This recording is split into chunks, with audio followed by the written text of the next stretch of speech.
जय हिंद साथियों, स्वागत है आपका self study classes with Sumit Jain YouTube channel और दोस्तों ऐप में।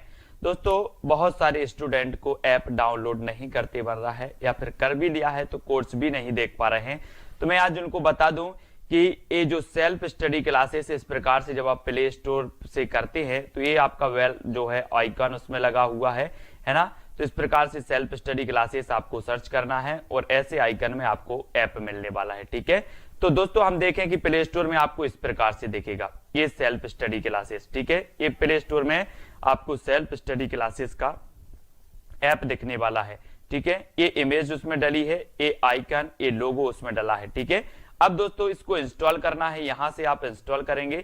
ठीक है, अब इंस्टॉल करेंगे तो वहां पर आपको नंबर मांगेगा, जीमेल नंबर मांगेगा, तो आपको ओटीपी आएगा, तो आप रजिस्टर करके आगे बढ़ेंगे। स्वागत है आपका self study classes with Sumit Jain YouTube channel में। दोस्तों आज की हिंदी की कक्षा स्टार्ट हो चुकी है और हिंदी साहित्य में आज हम महत्वपूर्ण प्रश्नों पर चर्चा करने वाले हैं। ठीक है, तो सभी लोग वीडियो को लाइक कर दें और वीडियो को शेयर भी करना है। मोस्ट इंपोर्टेंट प्रश्नों पर चर्चा करेंगे, बहुत ही बढ़िया ये प्रश्न होंगे। ठीक है, चलिए तो स्टार्ट करेंगे।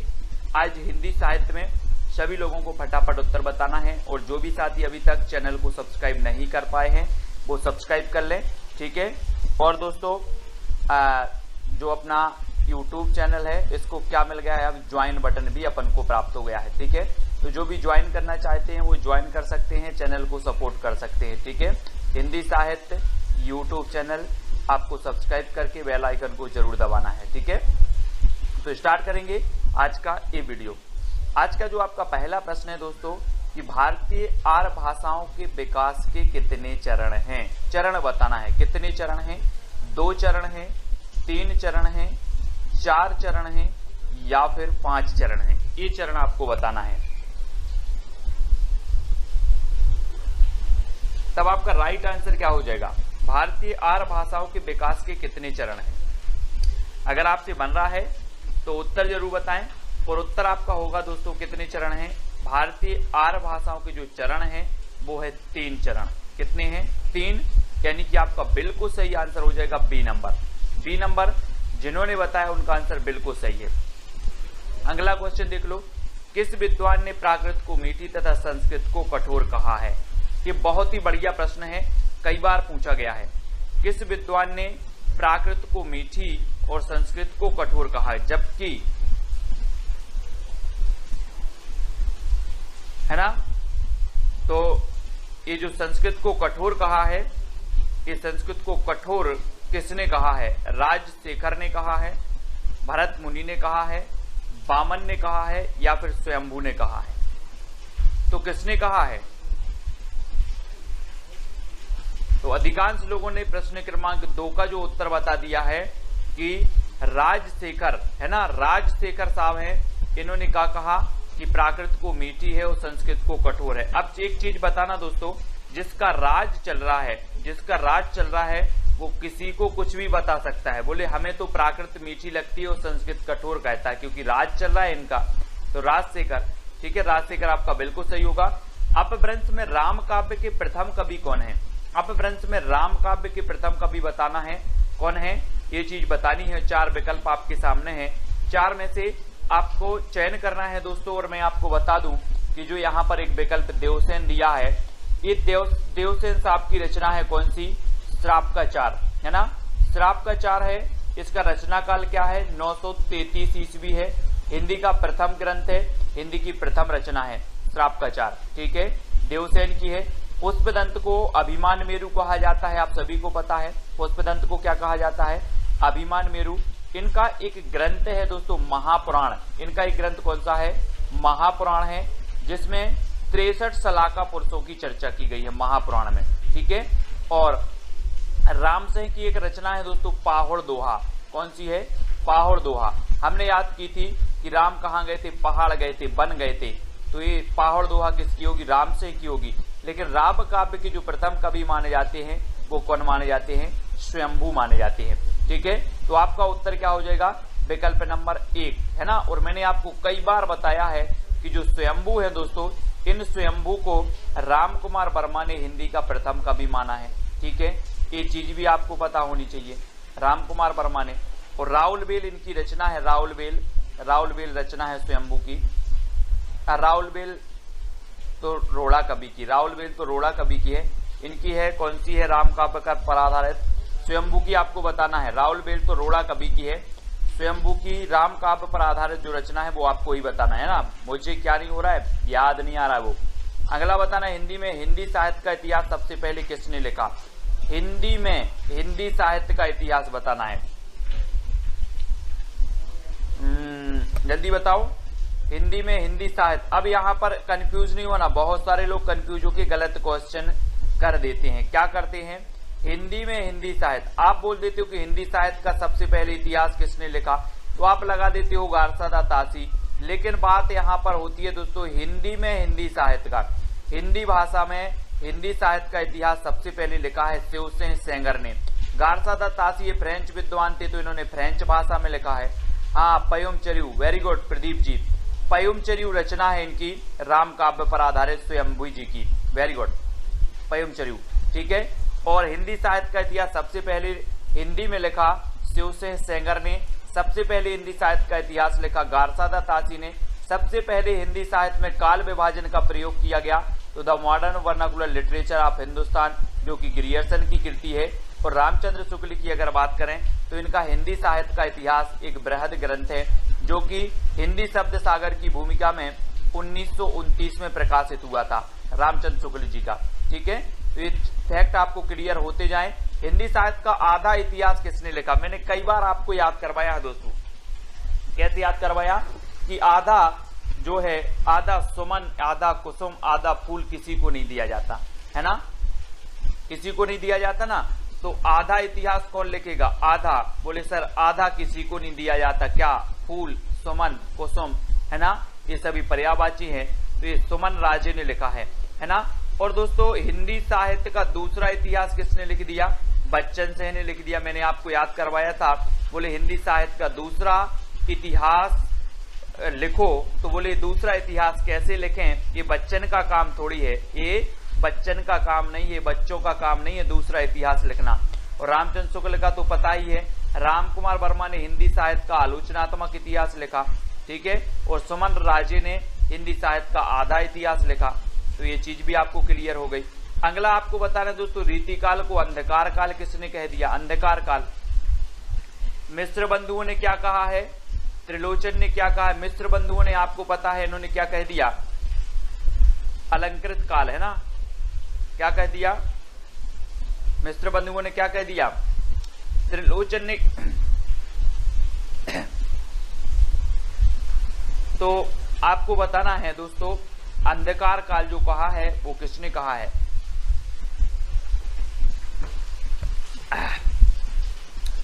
और अंधकार काल कहा किसने, त्रिलोचन साहब ने। बी नंबर आपका बिल्कुल सही हो जाएगा, ये रीति काल को, ठीक है, हाँ बी नंबर सही होगा। अगला बताओ, हिंदी साहित्य का संक्षिप्त इतिहास के लेखक कौन है, हिंदी साहित्य के संक्षिप्त इतिहास विश्वनाथ त्रिपाठी हैं या फिर रामचंद्र शुक्ल हैं, बच्चन से हैं या हजारी प्रसाद द्विवेदी हैं, कौन है। हाँ, मिश्र बंधुओं ने अलंकृत काल कहा है, वेरी गुड। और संक्षिप्त, आप लोग संक्षिप्त के चक्कर में पड़े रहते हो कि बोले सर हिंदी साहित्य संक्षिप्त में पढ़ा दो। जो विश्व के लोग विश्व भर में क्या है संक्षिप्त पर पढ़े रहते हो, यार विस्तृत कौन पढ़े, संक्षिप्त पढ़ लो, संक्षिप्त, है ना। तो विश्वनाथ त्रिपाठी संक्षिप्त इतिहास लिखा है इन्होंने हिंदी साहित्य का। हिंदी साहित्य का उद्भव, हिंदी साहित्य का आदिकाल, हिंदी साहित्य की भूमिका, ये सब हजारी प्रसाद द्विवेदी ने लिखी हैं। बच्चन सिंह ने तो बता दिया कि हिंदी साहित्य का दूसरा इतिहास लिख दिया। रामचंद्र शुक्ल ने हिंदी साहित्य का इतिहास लिखा है हिंदी शब्द सागर की भूमिका में, है ना। तो ये चीज भी आपको याद रखनी है। और ये नंबर आपका विश्वनाथ त्रिपाठी बिल्कुल सही हो जाएगा। हिंदी की पहली कहानी लेखिका का नाम क्या है दोस्तों, हिंदी की पहली कहानी लेखिका का नाम बताना है। बंग महिला है, चित्रा मुदगल हैं, जानकी देवी बजाज हैं या फिर कौशल्या बैसंत्री हैं। हमने एक रचना, एक आपकी आत्मकथा याद करवाई थी, दोहरा अभिशाप। दोहरा अभिशाप किसको मिला, कौशल्या को मिला दोहरा अभिशाप, कौशल्या बैसंत्री, है ना। और जानकी देवी बजाज ने क्या की, अपनी गाड़ी, अपनी जीवन यात्रा, है ना, मेरी जीवन यात्रा, जो है बजाज गाड़ी से स्टार्ट की थी जानकी देवी बजाज ने। और पहली कहानी लेखिका मानी जाती है बंग महिला। बंग महिला यानी कि राजा बाला घोष, है ना। ये नंबर आपका बिल्कुल सही हो जाएगा। इनका उपनाम है बंग महिला, तो ये नंबर बिल्कुल सही है। अगला बताना है प्रेमचंद के किस उपन्यास का पात्र सूरदास है।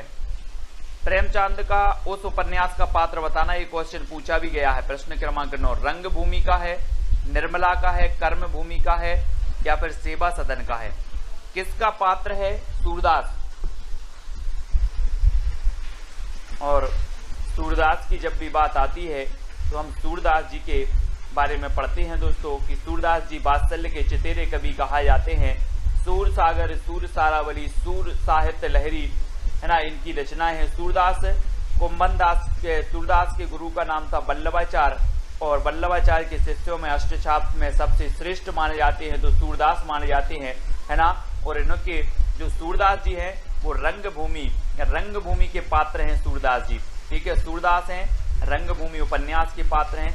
रंगभूमि, निर्मला, कर्मभूमि, सेवा सदन, है ना, ये सभी जो हैं वो किसके हैं दोस्तों, ये सभी प्रेमचंद जी के हैं। और एक उपन्यास आपको हमेशा याद रहता है कि अधूरा रह गया मंगलसूत्र, प्रेमचंद जी का मंगलसूत्र अधूरा रह गया, ठीक है। बहुत सारे लोगों के रह जाते हैं दोस्तों मंगलसूत्र अधूरे, जो प्रेम करते हैं, है ना। ऐसे ही प्रेमचंद जी का भी मंगलसूत्र अधूरा रह गया।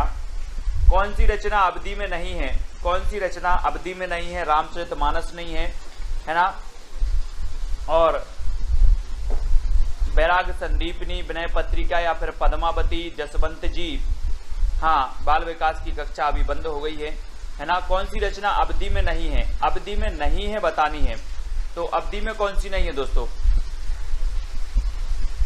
अवधि भाषा में। हमने आपको अवधि भाषा में जितनी रचनाएं हैं वो आपको बताई थी कि जहां पर राम आए वो अवधि भाषा में है ना। और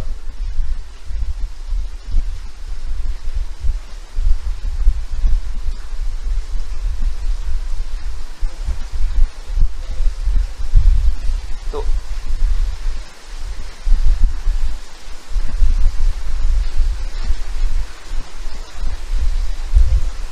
दोस्तों यहां पर जो गड़बड़ हो गया है कुछ, है ना। क्या गड़बड़ हो गया, रामचरितमानस भी आपकी अवधि में है, पद्मावत भी आपकी अवधि में है, ठीक है। लेकिन आपकी जो विनय पत्रिका और बैराग संदीपनी जो है ना, ये जो सी नंबर है और जो बी नंबर है ये तो ब्रज भाषा में है ना। तो विनय पत्रिका यहाँ पर हालांकि उत्तर दिया है सी नंबर विनय पत्रिका, ठीक है। तो विनय पत्रिका ब्रज में है, विनय, है ना। मंगल और राम आए, तो बैराग संदीपनी भी आपकी ब्रज भाषा में है ना, ब्रज में है। तो बी और सी ये दोनों ही आपके सही होंगे। ये अवधि में नहीं है, पद्मावत अवधि में है, रामचरितमानस भी अवधि में है, ठीक है। अगला बताना है आपको, सिद्धों ने किस भाषा शैली में रचनाएं की हैं। सिद्धों में संधा या फिर संध्या, संध या फिर, हाँ, हमारे पीछे क्वेश्चन दिखाई नहीं देते, संध्या। तो बताना है किस भाषा शैली में रचनाएं लिखी हैं सिद्धों ने। विनय पत्रिका भी ब्रज में है, हाँ। तो प्रश्न क्रमांक 11 का उत्तर बताना है और 11 का आपका बिल्कुल सही आंसर क्या हो जाएगा, 11 का। इन्होंने दोस्तों संधा भाषा, यहाँ पर संधि भी नहीं है, संध्या भी नहीं है, संधा भी नहीं है, संधा सही होगा, संधा भाषा शैली में इन्होंने रचनाएं की हैं। किसने, सिद्धों ने, है ना। तो याद रख लेना, सिद्धों की संख्या कितनी बताई है, 84 बताई है ना। सरायपा क्या है, इसके प्रमुख है। सरायपा की एक रचना कौन सी है, दोहा कोश इनकी रचना है सरायपा जी की। और सरायपा को राहुल जी ने, यानी कि राहुल सांकृत्यायन ने हिंदी का प्रथम कवि माना है ना।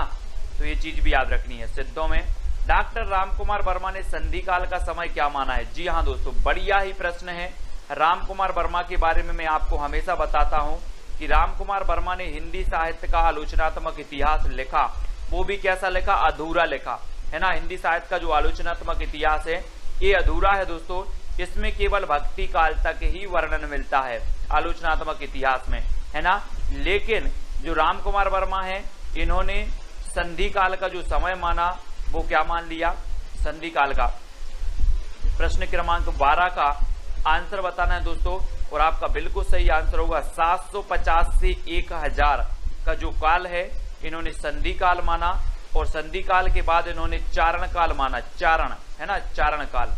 तो आपको याद रख लेना है हिंदी साहित्य के आदि काल को चारण काल किसने कहा है, ऐसा क्वेश्चन आता है तो चारण काल अपने ग्रियर्सन साहब ने भी कहा है और इन्हीं राम कुमार वर्मा जी ने भी कहा है। 750 से 1000 का काल इन्होंने संधि काल माना है राम कुमार वर्मा जी ने, ठीक है। तो ये नंबर आपका बिल्कुल सही हो जाएगा, ठीक है। अगला क्वेश्चन देख लो, हिंदी साहित्य के प्रारंभिक काल को जय काल किसने कहा, जय, है ना, जय काल बताना है किसने कहा, रमाशंकर शुक्ल रसाल ने, महावीर प्रसाद द्विवेदी ने, मोहन अवस्थी ने या ग्रियर्सन ने। तो जय काल बताना है दोस्तों, किसने कहा ये जय काल। यहां पर अगर हम बात करें कि महावीर प्रसाद द्विवेदी ने तो बीज वपन काल कह दिया, है ना। रमाशंकर शुक्ल रसाल ने तो दोस्तों क्या कह दिया, रमाशंकर शुक्ल रसाल ने क्या कह दिया, क्या कह दिया, है ना, राम और शंकर की क्या हो, जय हो, जय हो, है ना। और यहाँ ये चीज याद रखनी है, जय काल, जय किसकी हो, राम की और शंकर की। तो आपका जय काल किसने कहा, रमाशंकर शुक्ल रसाल ने। मोहन अवस्थी, और अवस्थी से अवस्था हो जाएगा दोस्तों, अवस्थी से अवस्था। और जब आपकी अवस्था, जितने लोग देख रहे हैं सभी की अवस्था अगर बुढ़ापे की आ जाए तो लाठी का आधार ले लेना। इस प्रकार से जो लाठी होती ना, लाठी का आधार ले लेना। तो आधार काल कहा मोहन अवस्थी ने, है ना। बोले सर अवस्था हो गई है मेरी, अब मैं लाठी के आधार पर चलता हूं, आधार, तो अवस्था हो गई तो आधार लेना है, ठीक है। तो आधार काल इन्होंने कहा है मोहन अवस्थी जी ने, याद रखना है। अगला क्वेश्चन बताना है, घोटन रचना का संबंध किस विधा से है, घोटन, घोटन होने लगी किस विधा, आत्मकथा, रेखा चित्र, कहानी या फिर उपन्यास से। तो आत्मकथा भी आपने पढ़ी है, हिंदी की प्रथम आत्मकथा हम पढ़ते अर्धकथानक, अर्धकथानक बनारसी दास जैन की, ठीक है।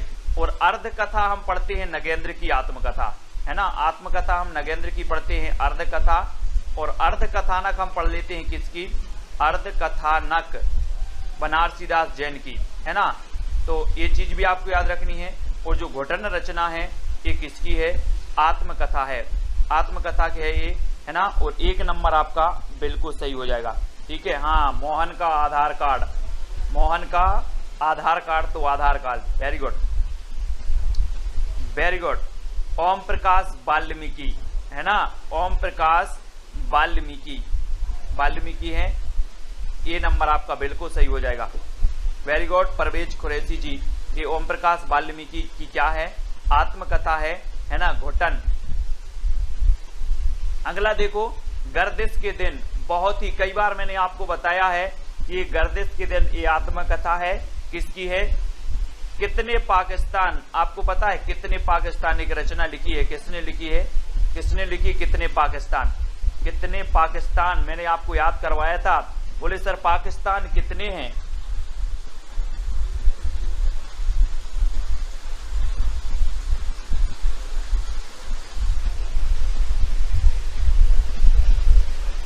जल्दी बताना है आपको।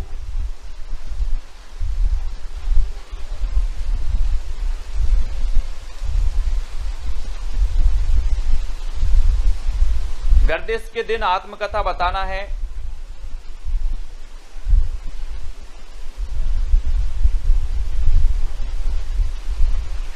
दोस्तों ये जो घोटन है, ये घोटन, वेरी गुड, अपने कुरैशी जी ने बहुत बढ़िया यहाँ पर सही बताया है कि जो घोटन है, ये घोटन जो रचना है, घोटन ये है दोस्तों आपके कौन की, बहुत बढ़िया तरीके से बताया है अपने कुरैशी जी ने, बहुत बढ़िया, धन्यवाद, है ना। घोटन जो रचना है ये रमाशंकर आर्य की है, यहाँ पर याद रख लेना। आत्मकथा है ये किसकी है, रमाशंकर आर्य, है ना, ये रमाशंकर आर्य की है, घोटन, है ना, इसको याद रखेंगे। और जो हमने बताई थी कि जो घोटन वाल्मीकि है, जूठन, है ना, जूठन वाल्मीकि साहब की है, जूठन जो है, जूठन वाल्मीकि आत्मकथा है, और ये घोटन जो आत्मकथा है रमाशंकर आर्य की है, ठीक है, ये चीज याद रखनी, रमाशंकर आर्य की, है ना, हाँ, वेरी गुड, तो इसको याद रखेंगे।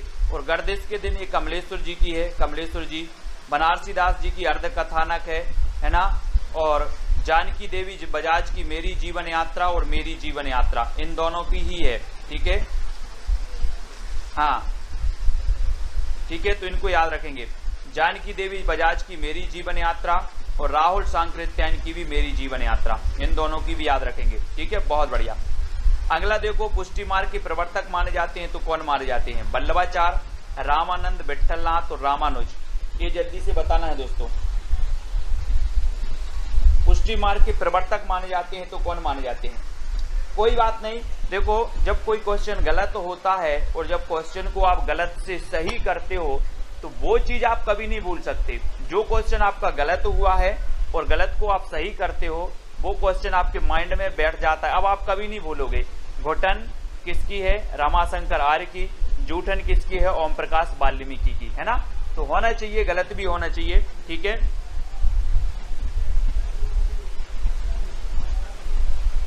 ठीक है, तो ये चीज भी आपको याद रखनी है।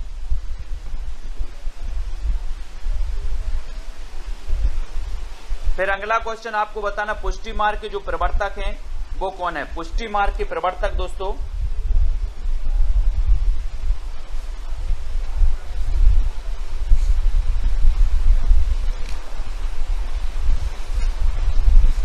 पुष्टि मार्ग के सभी लोग प्रवर्तक बताएंगे, सभी लोगों को पता है। और पुष्टि मार्ग के जो प्रवर्तक माने जाते हैं वो कौन माने जाते हैं, वल्लभाचार्य, है ना, वल्लभाचार्य, यानी कि आपका जो वल्लभाचार्य जी हैं ये नंबर आपका बिल्कुल सही हो जाएगा। पुष्टि मार्ग के प्रवर्तक हैं वल्लभाचार्य, ये नंबर, ठीक है,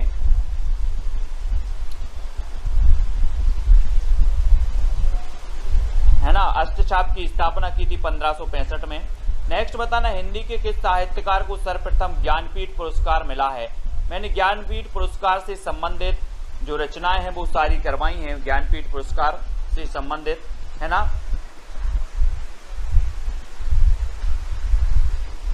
और सर्वप्रथम ज्ञानपीठ पुरस्कार किसे मिला ये चीज भी बतानी है। तो दोस्तों हम जब ज्ञानपीठ पुरस्कार पढ़ते हैं तो सर्वप्रथम हिंदी में जो ज्ञानपीठ पुरस्कार मिला वो 1968 में मिला चिदम्बरा के लिए सुमित्रा नंदन पंत को, है ना, 72 में अपने दिनकर जी को मिल गया उर्वशी, है ना, कैसे याद किया था कि दिन में बसी, दिन में उर्वशी, दिन में उर्वशी तो दिनकर, और 72 साल की हो गई उर्वशी, है ना, उर्वशी। महादेवी वर्मा जी की यामा, यामा के लिए मिला यानी 1982 में, ठीक है, और अज्ञेय के लिए मिला 1978 में मिल गया इन्हें, ठीक है, तो इनको सभी को याद रखना है। ये जो अपने ज्ञानपीठ पुरस्कार वाली रचनाएं थे, जो साहित्यकार थे, वो भी आज की वीडियो में ही अपन ने याद किए हैं, है ना, तो ये तो सभी को याद हैं। शब्दार्थ शरीरम तावत्य काव्यम, ये परिभाषा किसने दी है, शब्दार्थ शरीरम तावत्य काव्यम, है ना, चिड़िया ने चीऊ किया, हाँ, चीऊ किया, तो भामह, बामन, मम्मट, आनंदवर्धन, तो शब्दार्थ शरीरम तावत्य काव्यम, ये जो परिभाषा दी है वो किसने दी है, और आपका बिल्कुल सही आंसर होगा। मैं आपको बता दूं दोस्तों, रीति संप्रदाय के प्रवर्तक कौन माने जाते हैं, बामन। ध्वनि संप्रदाय के जो प्रवर्तक माने जाते हैं वो आनंदवर्धन माने जाते हैं, और भामह माने जाते हैं अलंकार संप्रदाय के प्रवर्तक, ठीक है। और शब्दार्थ शरीरम तावत्य काव्यम, शब्दार्थ शरीरम तावत्य काव्यम आनंदवर्धन, है ना। और दोस्तों कोई अच्छी सी ध्वनि आपके शरीर में सुन जाए, आपके शरीर आपको सुन जाए तो आपके शरीर को क्या आ जाता है, आनंद आ जाता है शरीर को। तो यहाँ पर शरीरम, शब्दार्थ शरीरम तावत्य काव्यम, कोई अच्छे से शब्द बोल दें शरीर में आनंद आ जाता है। है ना, आनंद आ जाता, आनंद की अनुभूति हो जाती है। तो शब्दार्थ शरीरम तावत् काव्यम, ये आनंद वर्धन की परिभाषा है। हिंदी के प्रथम दैनिक समाचार पत्र का नाम बताना है दोस्तों। हिंदी का प्रथम दैनिक समाचार पत्र कौन है? मैंने आपको समाचार पत्र भी याद करवाए हैं, पढ़ाए हैं, ऐसे हमेशा पूछे जाते हैं। हमने याद करवाए थे क्या? प्रदीप के बाल भट्टा से भरत गए, है ना, याद है आप लोगों को ट्रिक? प्रदीप के बाल भट्टा से भरत गए, यानी कि जो हिंदी प्रदीप था, हिंदी प्रदीप के संपादक कौन थे? बाल से बालकृष्ण भट्ट, ये हमने याद करे थे, है ना। ठीक है, प्रदीप के बाल भट्टा से भरत गए। अब प्रदीप जी हैं, बोले सर आप वही वही क्यों बोल रहे हो? हाँ, वेरी गुड। तो ये दैनिक समाचार पत्र यहाँ पर पूछा गया, ये समाचार सुधावर्षण है, ठीक है। 1854 में श्याम सुंदर सेन इसके संपादक थे। और दोस्तों प्रथम समाचार पत्र माना जाता है उदंत मार्तंड, और ये उदंत मार्तंड क्या था? ये साप्ताहिक समाचार पत्र था, है ना। हिंदी का अगर आपसे पूछा जाता, ये दैनिक काट देते, ये दैनिक समाचार पत्र काट देते। प्रथम अगर इतना बस पूछा जाता प्रथम, तो आप लगा देते उदंत मार्तंड, है ना। और यहाँ पर दैनिक की जगह साप्ताहिक कर दिया जाता, साप्ताहिक, तब भी आप लगाते उदंत मार्तंड। लेकिन यहाँ पर अगर दैनिक अगर दिया है तो आपको यहाँ आ जाना है समाचार सुधावर्षण पर, ठीक है, समाचार सुधावर्षण पर। और दोस्तों ये बंगदूत पत्रिका 1829 में प्रकाशित हुई थी राजा राम मोहन राय द्वारा, बंगदूत पत्रिका 1829 में, और ये 1826 में उदंत मार्तंड, है ना, ये 1854 में हुआ था। समाचार सुधावर्षण हिंदी का प्रथम दैनिक समाचार पत्र, है ना। अवधि को अन्य किस नाम से भी जाना जाता है दोस्तों? अवधि को बघेली, दोनों, कोसली या इनमें से कोई नहीं, तो किस नाम से जाना जाता है अवधि भाषा को? प्रश्न क्रमांक 20 का सही आंसर बताना है। और अवधि को जाना जाता है प्रश्न क्रमांक 20 में, अवधि को कहा जाता है क्या? कोसली, कोसली यानी बी नंबर आपका बिल्कुल सही होगा। अवधि को कोसली भाषा के रूप में जाना जाता है, और बी नंबर आपका बिल्कुल सही हो जाएगा, ठीक है, बी नंबर।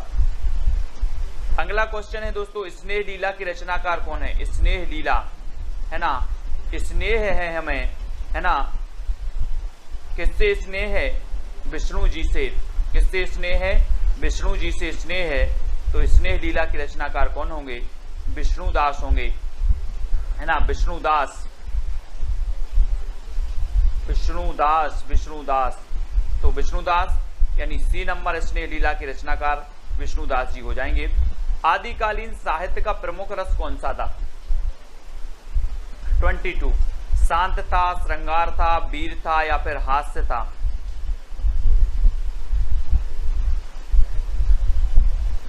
आदिकालीन साहित्य का प्रमुख रस कौन सा था?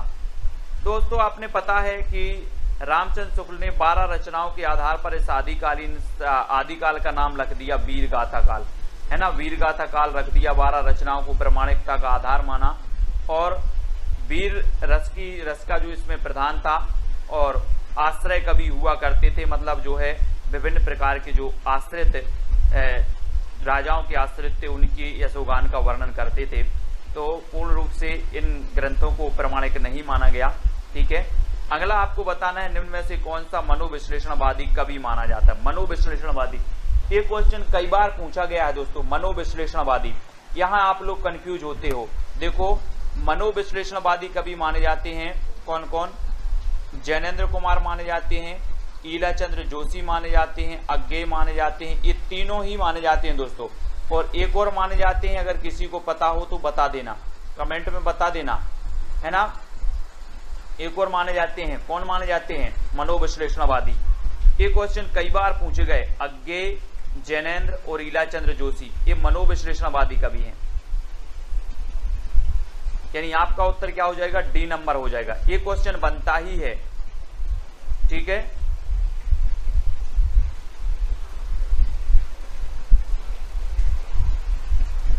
डॉक्टर देवराज, है ना, डॉक्टर देवराज जो हैं वो भी माने जाते हैं, डॉक्टर देवराज, ठीक है, याद रख लेंगे, वेरी गुड। परवेज खुरैशी जी, डॉक्टर देवराज भी मनोविश्लेषणवादी माने जाते हैं ना, तो ये चीज भी आपको याद रखनी है।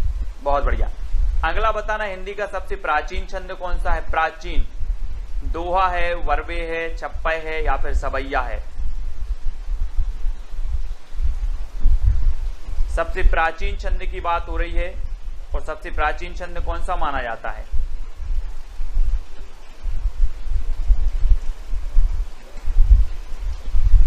तब आपका बिल्कुल सही आंसर होगा दोस्तों कि छंद माना जाता है प्राचीन दोहा। दोहा माना जाता है, यानी कि ए नंबर आपका दोहा बिल्कुल सही हो जाएगा। ठीक है, दोहा प्राचीन छंद है और दोहा में आप पढ़ते हैं ना 13-11।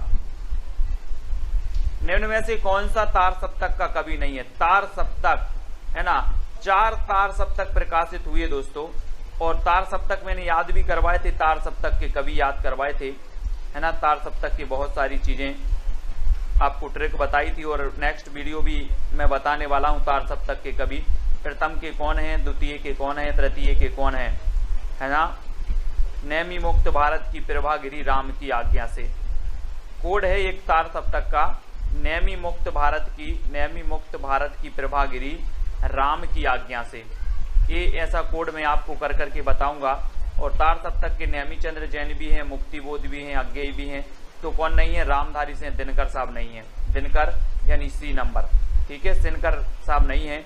रामायण महानाटक के रचयिता कौन है दोस्तों? ये 1610 का नाटक है, ये पूछा गया है एलटी ग्रेड में पूछा गया, यूपी एलटी ग्रेड में, है ना, कि रामायण महानाटक की रचना कौन है? ज्योतिश्वर ठाकुर हैं, नावादास हैं, प्राणचंद्र चौहान हैं या फिर दामोदर कवि हैं? तो आपको पता है कि रामायण हमारी क्या है? प्राण है। तो रामायण महानाटक के रचयिता कौन होंगे? प्राणचंद्र चौहान, है ना। और एक रचना है वर्ण रत्नाकर, वर्ण काय में पढ़ना है? वर्णमाला या फिर वर्ण पढ़ना है हमें ज्योति में, अंधेरे में नहीं पढ़ना है, ज्योति में पढ़ना है। तो वर्ण रत्नाकर ज्योतिश्वर ठाकुर की है। भक्तमाल आपको पता है नावादास की है भक्तमाल। ठीक है, और दामोदर कवि की कौन सी है? दामोदर कवि की आपको बताना है कौन सी है, कमेंट में लिखो फटाक से। दामोदर कवि की रचना कौन सी है जो प्रसिद्ध है, पूछी जाती है?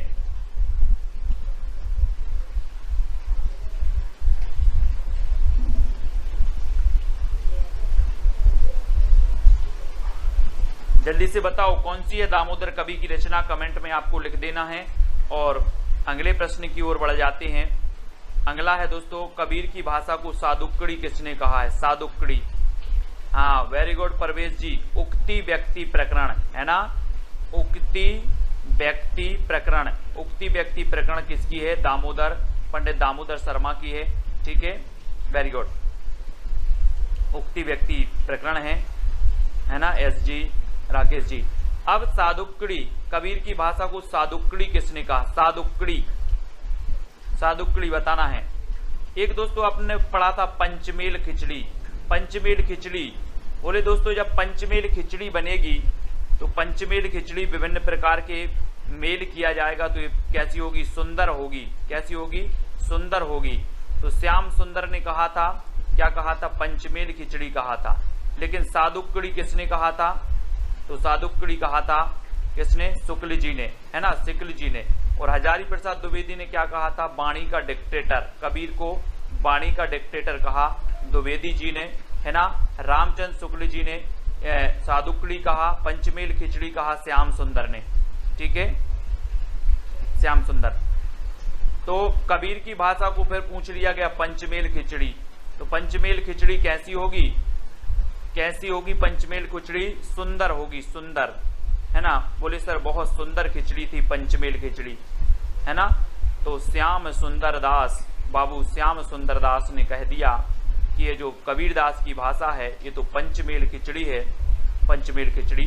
ठीक है, कौन द्विवेदी युग का कवि नहीं है दोस्तों? द्विवेदी युग का कवि कौन नहीं है? वियोगी हरि नहीं है, मैत्रीशरण गुप्त नहीं है, अंबिका दत्त व्यास हैं या रामनरेश त्रिपाठी नहीं है? बताना है। द्विवेदी युग के आपको पता है कि जो द्विवेदी युग है दोस्तों ये महावीर प्रसाद द्विवेदी जी के नाम पर इस युग का नाम पड़ गया द्विवेदी युग, है ना। और जब महावीर प्रसाद द्विवेदी की बात आती है तो ये 1903 में बन गए सरस्वती पत्रिका के संपादक, है ना। और 1920 तक जमे रहे सरस्वती पत्रिका में, है ना। और सरस्वती पत्रिका की जब बात आती है तो सरस्वती पत्रिका दोस्तों 1900 में जो है ये प्रकाशित हुई थी। और श्याम सुंदर जो थे वो क्या थे, इसके प्रथम संपादक थे। और दोस्तों इसके जो संपादक और संस्थापक में बहुत कम कंफ्यूज हो जाता है सभी लोग में। और चिंतामणि जो घोष थे वो सरस्वती पत्रिका के क्या थे, संस्थापक थे। प्रथम संपादक थे श्याम सुंदर और 1900 में ये प्रकाशित हुई थी, है ना। तो याद रख लेना है। और द्विवेदी युग का कवि कौन नहीं है, तो कौन नहीं है, अंबिका दत्त व्यास। ठीक है, ये अंबिका दत्त व्यास कौन से युग के हैं, ये भारतेंदु युग के हैं, भारतेंदु युग के हैं, है ना। वियोगी हरि हैं, मैथिशरण गुप्त भी हैं, रामनरेश त्रिपाठी भी हैं। ठीक है, तो इनको अपन याद रखेंगे। अगला बताना, अयोध्या से उपाध्याय हरिओद की प्रथम रचना कौन सी है दोस्तों। प्रथम रचना बताना है, कृष्ण शतक है, रस कलश है, प्रिय प्रवास है या वैदेही वनवास है। तो 30 का आंसर ये कई बार पूछा गया है ना।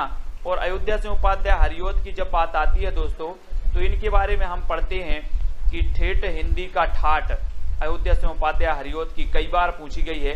ठेठ हिंदी का ठाठ, ठेठ हिंदी का ठाठ, ये रचना कई बार पूछी गई। और प्रिय प्रवास तो आपको पता है कि जो प्रिय प्रवास है हिंदी खड़ी बोली का जो है प्रथम महाकाव्य माना जाता है प्रिय प्रवास। ठीक है, और अयोध्या से उपाध्याय हरिओद की ठेठ हिंदी का ठाठ बिल्कुल सही है। और इनकी जो प्रथम रचना मानी जाती है दोस्तों वो मानी जाती है कौन सी, कृष्ण शतक, है ना। कृष्ण शतक, यानी कि आपका जो उत्तर है वो क्या हो जाएगा, 1 नंबर बिल्कुल सही होगा। आनंद अरुणोदय बताना है। 4 विकल्प आपको दिए जाते हैं। सबसे पहला विकल्प आपका है जगमोहन सिंह की है, दूसरा भारतेंदु, तीसरा प्रेमघन और चौथा राधा कृष्ण दास की। तो किसकी रचना है दोस्तों आनंद अरुणोदय, ये हमें बताना है। और जो भी साथी सब्सक्राइब नहीं किए हैं वो सब्सक्राइब जरूर कर लेना। ठीक है, सभी लोग सब्सक्राइब कर लेना जितने भी साथी ने नहीं किया है। और जिन साथियों को क्या नहीं पहुंचती है, इन्फॉर्मेशन नहीं पहुंचती है, वो बेल आइकन को जरूर दबाएंगे। ठीक है, बेल आइकन को आपको जरूर दबाना है और ऑल पर क्लिक करना है बेल आइकन को दबाकर। और आज का जो पहला प्रश्न है कि दोस्तों अगर कोई प्रेम से बोल दे, प्रेम से अगर 2 शब्द बोल दे तो आपको क्या आ जाता है, बोले आनंद आ गया सब, है ना। आनंद आ गया तो प्रेम घन, है ना, प्रेम घन। और प्रेम की अगर घन छा जाए तो आनंद आ जाता है ना।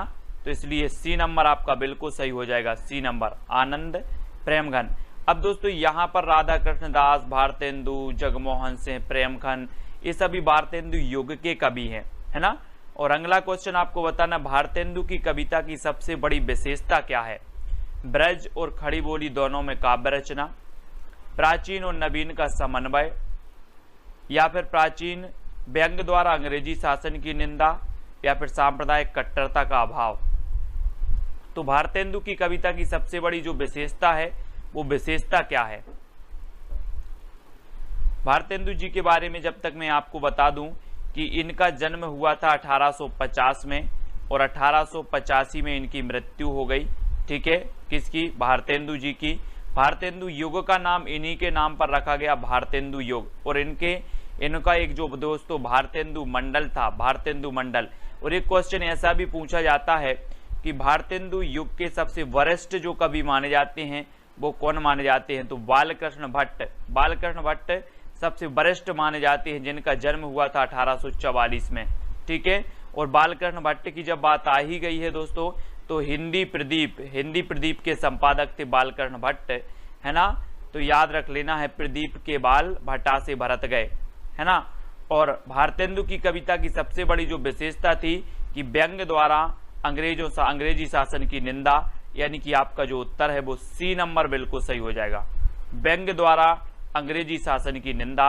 ये भारतेंदु युग की कविता की सबसे बड़ी विशेषता थी, यानी आपका उत्तर क्या होगा, सी नंबर।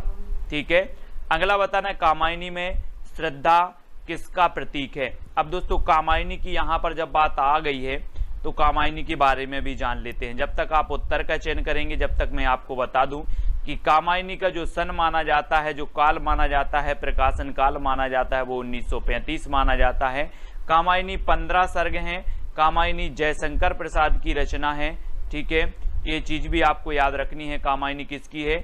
जयशंकर प्रसाद की है। और दोस्तों इसमें श्रद्धा किसका प्रतीक है? ये क्वेश्चन कई बार आपसे पूछा गया है। तो कामायनी में जो श्रद्धा प्रतीक है वो हृदय का प्रतीक है। हृदय यानी कि और में विराजमान, और का प्रतीक है, हृदय का प्रतीक है।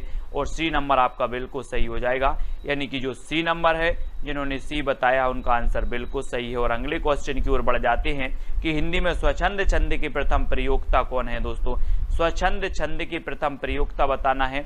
श्रीधर पाठक हैं, निराला हैं, राम नरेश त्रिपाठी हैं या फिर प्रसाद जी हैं। और आपको पता होगा कि दोस्तों जो अपने महावीर प्रसाद द्विवेदी थे, महावीर प्रसाद द्विवेदी, इन्होंने क्या किया कि ये संपादक थे कई के सरस्वती पत्रिका के। और जो छंद मुक्त रचना इनकी जो थी वो कौन सी थी? निराला जी की कौन सी थी? जूही की कली थी। और जूही की कली को प्रकाशित करने से मना कर दिया महावीर प्रसाद द्विवेदी ने। और फिर आगे चलकर ये जूही की कली जो रचना है बहुत ही प्रसिद्ध हुई और ये जो है दोस्तों प्रसिद्धि का आधार बनी निराला जी की। निराला जी यानी बी नंबर बिल्कुल सही है। ठीक है, इनका एक शोक गीत है दोस्तों, कौन सा? सरोज स्मृति। संसार का सबसे शोक गीत माना जाता है इनका, निराला जी का सरोज स्मृति। तो ये चीज भी आपको याद रखना है ना। और ठीक है, अगला पूछा जाता है कि छायावादी काव्य का रुद्र किसे कहा जाता है? रुद्र बताना है किसे कहा जाता है। 4 विकल्प में से आपको उत्तर बताना है। और सबसे पहले मैं आपको बता दूं कि जो महादेवी वर्मा है दोस्तों, महादेवी वर्मा के बारे में जान लेते हैं। सबसे पहला जो इनका फैक्ट आता है कि इन्हें क्या कहा जाता है? महादेवी वर्मा को आधुनिक मीरा कहा जाता है। ठीक है, दूसरा फैक्ट आपका आता है दोस्तों कि महादेवी वर्मा की जो यामा रचना है इसे 1982 में ज्ञानपीठ पुरस्कार मिला। ठीक है, और जो महादेवी वर्मा जी हैं ये छायावाद की आधार स्तंभ मानी जाती है। ठीक है, और महादेवी की रचनाएं हैं रश्मि, नीरजा, सरोज, ये सभी हैं। ठीक है, हाँ बेटी है सरोज स्मृति। और महादेवी वर्मा के बारे में तो हमने जान लिया, लेकिन जो रुद्र कहा जाता है वो किसे कहा जाता है? निराला जी को कहा जाता है। और दोस्तों इनकी एक रचना और पूछी जाती है, तोड़ती पत्थर, है ना। तोड़ती पत्थर यथार्थवादी रचना है इनकी, तोड़ती पत्थर, है ना। ऐसा पूछा जाता है तोड़ती पत्थर किस प्रकार की रचना मानी जाती है? तो यथार्थवादी मानी जाती है। और पंत को प्रकृति का चितेरा कवि भी कहा जाता है, प्रकृति का चितेरा कवि। और नंद दुलारे वाजपेयी ने पंत को क्या माना है? छायावाद का प्रवर्तक माना है। किसने? नंद दुलारे वाजपेयी ने पंत को छायावाद का प्रवर्तक मान लिया। और प्रसाद जी को छायावाद का प्रवर्तक किसने माना है? तो जोशी साहब ने माना है, ईला चंद्र जोशी साहब ने। ठीक है, तो ये छायावाद के 4 आधार स्तंभों में से हमने इनकी बात कर ली, इनके बारे में जान लिया। ठीक है, अगला क्वेश्चन देखो, लोकायतन किस प्रकार की रचना है दोस्तों? लोकायतन बताना है। जब तक मैं आपको बता दूं कि जो लोकायतन रचना है ये पंत जी की है। किसकी है? पंत की। हाँ, राम की शक्ति पूजा भी इनकी लंबी कविताओं में से एक है, और निराला जी की। और लोकायतन बताना है तो लोकायतन ये पंत की रचना है और एक किस प्रकार की है? प्रबंध काव्य है, मुक्तक है, गीति नाट्य है या फिर चंबू काव्य है? ये हमेशा आपसे पूछा गया है और आपका बिल्कुल सही आंसर होगा लोकायतन। और लोकायतन जो काव्य रचना है दोस्तों ये महाकाव्य है। किसका? महाकाव्य है लोकायतन, पंत जी का है। बहुत ही बढ़िया हाँ, सजल गीतों की गायिका भी उन्हें कहा जाता है, महादेवी वर्मा जी को, है ना, सजल गीतों की गायिका। और लोकायतन महाकाव्य पंत जी का है, ये चीज भी याद रखनी है ना। और ये प्रबंध काव्य है, इसलिए याद रखना प्रबंध काव्य के। आपको पता है महाकाव्य और खंडक काव्य 2 भेद होते हैं प्रबंध काव्य के। ठीक है, तो ये प्रबंध काव्य है, महाकाव्य है पंत जी का। अगला क्वेश्चन है आचार्य नंदुलारे वाजपेयी ने छायावाद का जनक किसे माना है? छायावाद का जनक मैंने पहले ही आपको बता दिया है, तो उत्तर बताने में आपको दिक्कत नहीं होगी। निराला जी ने माना है, मुकुटधर पांडे ने माना है, जयशंकर प्रसाद या फिर सुमित्रा नंदन पंत ने माना है। तो किसने मान लिया दोस्तों नंदुलारे वाजपेयी को छायावाद का जनक? नंदुलारे वाजपेयी ने छायावाद का जनक। और नंद की बात आ रही है तो नंद किसे मानेंगी? नंद दुलारे वाजपेयी पंत को मानेंगी, है ना। डी नंबर आपका बिल्कुल सही होगा, पंत जी को माना है। और मुकुटधर पांडे को किसने माना है? तो शुक्ल जी ने माना है ना, मुकुटधर पांडे को शुक्ल जी ने। और सुमित्रा नंदन पंत को दुलारे वाजपेयी ने। ईला चंद्र जोशी ने माना है जयशंकर प्रसाद जी को। ठीक है, ये भी याद रखेंगे सभी लोग। अगला क्वेश्चन देख लेते हैं दोस्तों, छायावाद को चित्र भाषा शैली किसने कहा है? छायावाद को चित्र भाषा शैली किसने कहा है? रमाशंकर शुक्ल रसाल ने, रामचंद्र शुक्ल ने, या फिर नंदुलारे वाजपेयी ने, या सुमित्रा नंदन पंत ने? बहुत बढ़िया क्वेश्चन है और ये क्वेश्चन पूछा भी गया है दोस्तों कई बार, ठीक है। तो छायावाद को चित्र भाषा शैली जो कहने वाले हैं, जिन्होंने कहा है, वो कौन ने कहा है? और आपका बिल्कुल सही आंसर है रामचंद्र शुक्ल। रामचंद्र शुक्ल यानी कि आपका उत्तर हो जाएगा विकल्प नंबर बी।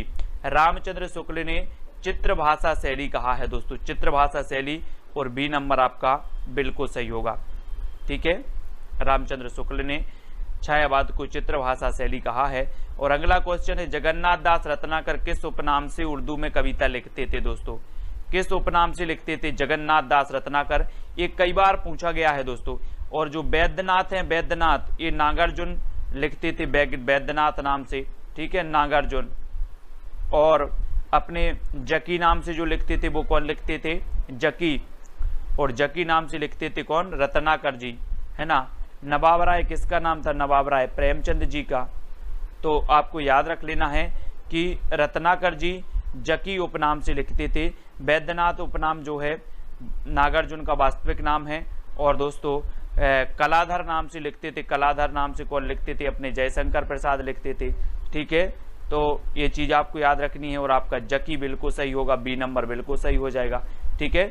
अगला प्रश्न है, हिंदी का प्रथम सूफी कवि कौन है? सूफी कवि बताना है, यानी कि 39 का उत्तर बताना है। जायसी है, मुल्ला दाऊद है, नूर मोहम्मद है, या फिर मुल्ला बजी हैं? तो सूफी कवि कौन है यहाँ पर बताना है, प्रथम सूफी कवि।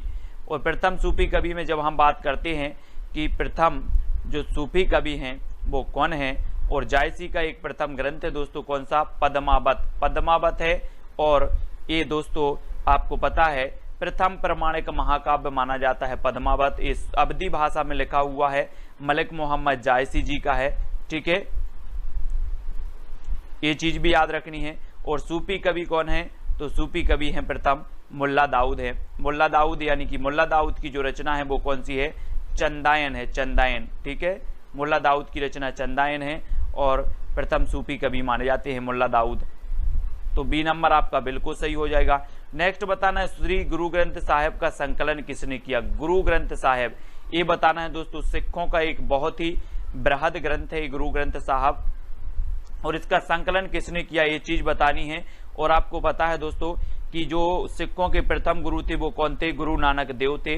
और 10वें गुरु जी जो थे वो कौन थे? गुरु गोविंद सिंह थे, ठीक है। लेकिन जो गुरु ग्रंथ साहिब का संकलन किया था वो किसने किया था? तो वो किया था अर्जुन देव ने। अर्जुन देव यानी कि बी नंबर आपका बिल्कुल सही हो जाएगा, बी नंबर, ठीक है। गुरु अर्जुन देव ने जो है संकलन किया था काय का? गुरु ग्रंथ साहिब का, यानी बी नंबर बिल्कुल सही होगा। लखनऊ में प्रगतिशील लेखक संघ के अधिवेशन की अध्यक्षता किसने की थी दोस्तों? ये चीज आपको बतानी है, बहुत ही बढ़िया प्रश्न है और लखनऊ में बतानी है। तब आपका प्रगतिशील लेखक संघ की स्थापना कब हुई थी ये चीज भी आपको बतानी है। प्रगतिशील लेखक संघ की स्थापना कब हुई थी ये जल्दी से बताना है भारत में। और प्रगतिशील लेखक संघ की अध्यक्षता किसने की थी लखनऊ में, ये चीज भी बतानी है। तो मैं आपको बता दूं कि जो लखनऊ में प्रगतिशील लेखक संघ की स्थापना अध्यक्षता की थी वो प्रेमचंद जी ने की थी, यानी बी नंबर आपका बिल्कुल सही होगा। और ये स्थापना कब हुई थी दोस्तों प्रगतिशील लेखक संघ की? तो जल्दी से आप उत्तर बताएंगे कमेंट में। और अगले क्वेश्चन की ओर बढ़ जाते हैं कि खरोष्ठी लिपि की उत्पत्ति किससे हुई है?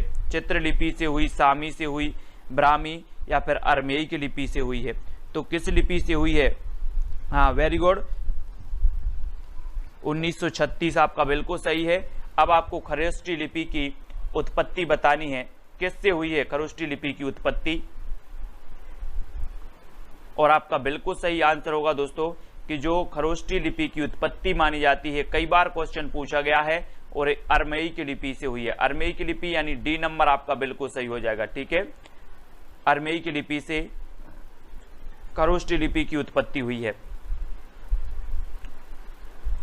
और अगले क्वेश्चन की ओर है, अंतस्थ व्यंजनों की संख्या कितनी है दोस्तों? अंतस्थ व्यंजन आप पढ़ते हो ना, या, रा, ला, वा, है ना। तो ये अंतस्थ व्यंजन है, अंतस्थ व्यंजन है ना। और अगर इसको ऐसे पढ़ें कि यार लव है ना, और दोस्तों यार से लव किया जाता है, प्रेम किया जाता है, तो कैसे किया जाता है? अंतस्थ से किया जाता है कि बाह्य से किया जाता है ना। बाहरी रूप से तो नहीं करते कोई लोग, दिखावटी तो नहीं करता कोई, है ना। अंतस्थ से किया जाता है। बोले सर यार से लव किया जाता है तो अंतस्थ से किया जाता है ना। तो यार लव यानी कि या रा ला वा, इस प्रकार से इसको पूरा अगर जोड़ दो तो यार लव हो जाता है। और यार से लव किया जाता है अंतस्थ से, और अंतस्थ व्यंजनों की संख्या होती है 4, यानी कि ए नंबर आपका बिल्कुल सही हो जाएगा, ए नंबर। ठीक है। और अगला दोस्तों है मानक हिंदी से क्या तात्पर्य है? साहित्यिक पुस्तकों की भाषा, साधारण बोलचाल की भाषा, केवल पढ़ाई लिखाई की भाषा, या शिष्ट और सुशिक्षित लोगों की भाषा। मानक हिंदी से क्या तात्पर्य है? मानक हिंदी यानी कि प्रश्न क्रमांक 44 का उत्तर बताना है, और 44 का आंसर क्या हो जाएगा? मानक हिंदी से क्या तात्पर्य है?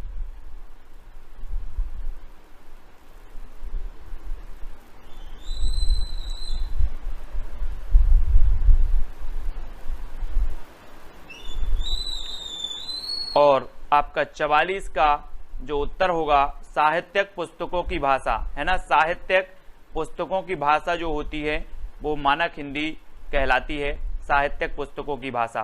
ठीक है, ए नंबर आपका बिल्कुल सही होगा यहाँ पर, साहित्यिक पुस्तकों की भाषा। और अगला क्वेश्चन है मेवाती किस उपभाषा की बोली है? मेवाती, मेवाती बतानी है दोस्तों। आपको पता है कि जो सौरसेनी अपभ्रंश से निकली है कौन सी? राजस्थानी, राजस्थानी निकली, पश्चिमी हिंदी, गुजराती, इस सौरसेनी अपभ्रंश से निकली हुई भाषाएं हैं। अब राजस्थानी की भी कुछ उपभाषा हैं, है ना। तो राजस्थानी की जो उपभाषा है वो कौन सी है? राजस्थानी की मेवाती, है ना। और मेवाती उत्तरी राजस्थानी कहलाती है, उत्तरी राजस्थानी, है ना। तो उत्तरी राजस्थानी यानी बी नंबर आपका बिल्कुल सही होगा। ठीक है, अगर आपसे पूछा जाए कि राजस्थानी भाषा की उत्तरी जो उपभाषा है वो कौन सी है, या मेवाती जो है राजस्थानी भाषा का कौन सा रूप है, तो उत्तरी रूप माना जाता है, उत्तरी यानी कि उत्तर में बोली जाती है मेवाती। ठीक है। संविधान के अनुच्छेद 351 में किस विषय का वर्णन है दोस्तों? संघ की राजभाषा का, उच्चतम न्यायालय की भाषा का, हिंदी के विकास के लिए निर्देश, या पत्राचार की भाषा का? किसका वर्णन है? यानी 46 का आंसर बताना है कि संविधान के अनुच्छेद 351 में किस विषय का वर्णन है। 4 विकल्प बताना है दोस्तों। और कल दोस्तों क्या है? रक्षाबंधन है। कल क्या है? रक्षाबंधन है। और रक्षाबंधन में सभी लोग बताएंगे कि क्लास को रखना है कि नहीं रखना है, या फिर कल रिवीजन करवा दें। रिवीजन यानी कि रिवीजन वाला वीडियो आपको डाल दूंगा, सुबह भी रिवीजन और शाम को भी रिवीजन। जो अपने ने ट्रिकी वीडियो पढ़े हैं ना, वो रिवीजन वीडियो कल आएंगे, तो जिसको टाइम मिले वो देख लेना, नहीं तो बाद में देख लेना। और 351 में जो विषय का वर्णन किया है वो हिंदी के विकास के लिए निर्देश दिए गए हैं, है ना। हिंदी के विकास के लिए निर्देश दिए गए, यानी सी नंबर आपका बिल्कुल सही होगा। ठीक है, 351 में सी नंबर आपका बिल्कुल सही हो जाएगा। और अगला है ग्वालियर की बोली क्या है दोस्तों? ग्वालियर, ग्वालियर बताना है। ये मध्य प्रदेश का एक जिला है ग्वालियर। ठीक है, इस प्रकार से आपने देखा होगा मध्य प्रदेश का इस प्रकार से नक्शा है, ऐसे ऐसे करके, ऐसे ऐसे, है ना, ऐसे ऐसे करके नक्शा है इस प्रकार से, है ना। और यहाँ पर दोस्तों आपका ग्वालियर है, ग्वालियर, है ना, ग्वालियर। और ग्वालियर की जो भाषा बोली जाती है वो कौन सी मानी जाती है? वो मानी जाती है कौन सी? बुंदेली, बुंदेली यानी कि ए नंबर आपका बिल्कुल सही हो जाएगा। और मध्य प्रदेश में सर्वाधिक बोली जाने वाली बोली भी कौन सी है? बुंदेली ही है ना। ये चीज भी आपको याद रखनी है। तो बुंदेली यानी ए नंबर आपका बिल्कुल सही होगा। अगला बताना अपभ्रंश को पुरानी हिंदी किसने कहा है दोस्तों? अपभ्रंश, अपभ्रंश बताना है पुरानी हिंदी। रामचंद्र शुक्ल जी ने कहा है, चंद्रधर शर्मा गुलेरी ने कहा है, भारतेंदु या फिर ग्रियर्सन ने कहा है। तो अपभ्रंश को पुरानी हिंदी कहने वाले जो हैं वो कौन हैं? और 4 में से आपका बिल्कुल सही आंसर होगा। देखो यहां से 2 क्वेश्चन बन जाते हैं आपके 48 में। एक तो है दोस्तों साहित्यिक अपभ्रंश को, अगर आपसे पूछा जाता कि जो है साहित्यिक अपभ्रंश को पुरानी हिंदी किसने कहा? साहित्यक अपभ्रंश को पुरानी हिंदी किसने कहा? तो आप बता देते रामचंद्र शुक्ल ने साहित्यक अपभ्रंश को, है ना। और अपभ्रंश को पुरानी हिंदी किसने कहा? तो अपभ्रंश को पुरानी हिंदी कहा चंद्रधर शर्मा गुलेरी ने। ये दो क्वेश्चन कंफ्यूज करते हैं। यहाँ पर अगर आगे साहित्यक अपभ्रंश जुड़ जाता साहित्यक, तो आपका उत्तर हो जाता रामचंद्र शुक्ल, लेकिन नहीं जुड़ा है, भगवान करे अच्छा है नहीं जुड़ा, तो आप बी नंबर बता सकते हो। ठीक है, क्या? चंद्रधर शर्मा गुलेरी। बी नंबर आपका बिल्कुल सही होगा। संविधान की 8वीं अनुसूची में कौन सी भाषा शामिल नहीं है? 4 विकल्प हैं। कौन सी भाषा शामिल नहीं है? सुबह 9:30 पर अपनी क्लास होती है हिंदी साहित्य की, है ना। तो हिंदी साहित्य की ट्रिकी वीडियो की क्लास आती है, वो जरूर देखना है। और संविधान की 8वीं अनुसूची में जो भाषा शामिल नहीं है वो भाषा कौन सी है? बोडो है, भोजपुरी है, मैथिली है या फिर डोंगरी है। और आपको पता है दोस्तों कि जो भोजपुरी भाषा है, भोजपुरी, ये शामिल नहीं है, जबकि जो मैथिली है, मैथिली शामिल है ना। मैथिली भी है, डोंगरी भी है, बोडो भी है, लेकिन भोजपुरी ये 8वीं अनुसूची में शामिल नहीं है, यानी सी नंबर आपका बिल्कुल सही हो जाएगा। ठीक है, सी नंबर भोजपुरी। अगला क्वेश्चन आपको बताना है मालती माधव किसकी रचना है? मालती माधव भवभूति की है, श्रीहर्ष की है, दंडी की है या फिर भारवी की है? और है ना, भोजपुरी आप लोग देखते होंगे ना, भोजपुरी जो फिल्म आती है, मैं भी देखता हूं कभी कभी, दिनेश लाल यादव जी की निरहुआ, है ना। और वो कौन है, खेसारी लाल, उनकी भी देखते हैं, बढ़िया फिल्में होती हैं, है ना। सबसे अच्छी लगी थी मुझे वो फिल्म कौन सी? आपकी निरहुआ हिंदुस्तानी, बहुत ही बढ़िया फिल्म थी और दोस्तों पूरी गांव पर आधारित थी। अगर आप लोगों ने नहीं देखी निरहुआ हिंदुस्तानी तो वो मूवी देखें, बहुत ही बढ़िया है। और मालती माधव यहाँ पर भवभूति की रचना है, यानी ए नंबर बिल्कुल सही हो जाएगा। ठीक है, ए नंबर भवभूति, मालती माधव के रचनाकार है भवभूति, और ए नंबर बिल्कुल सही होगा।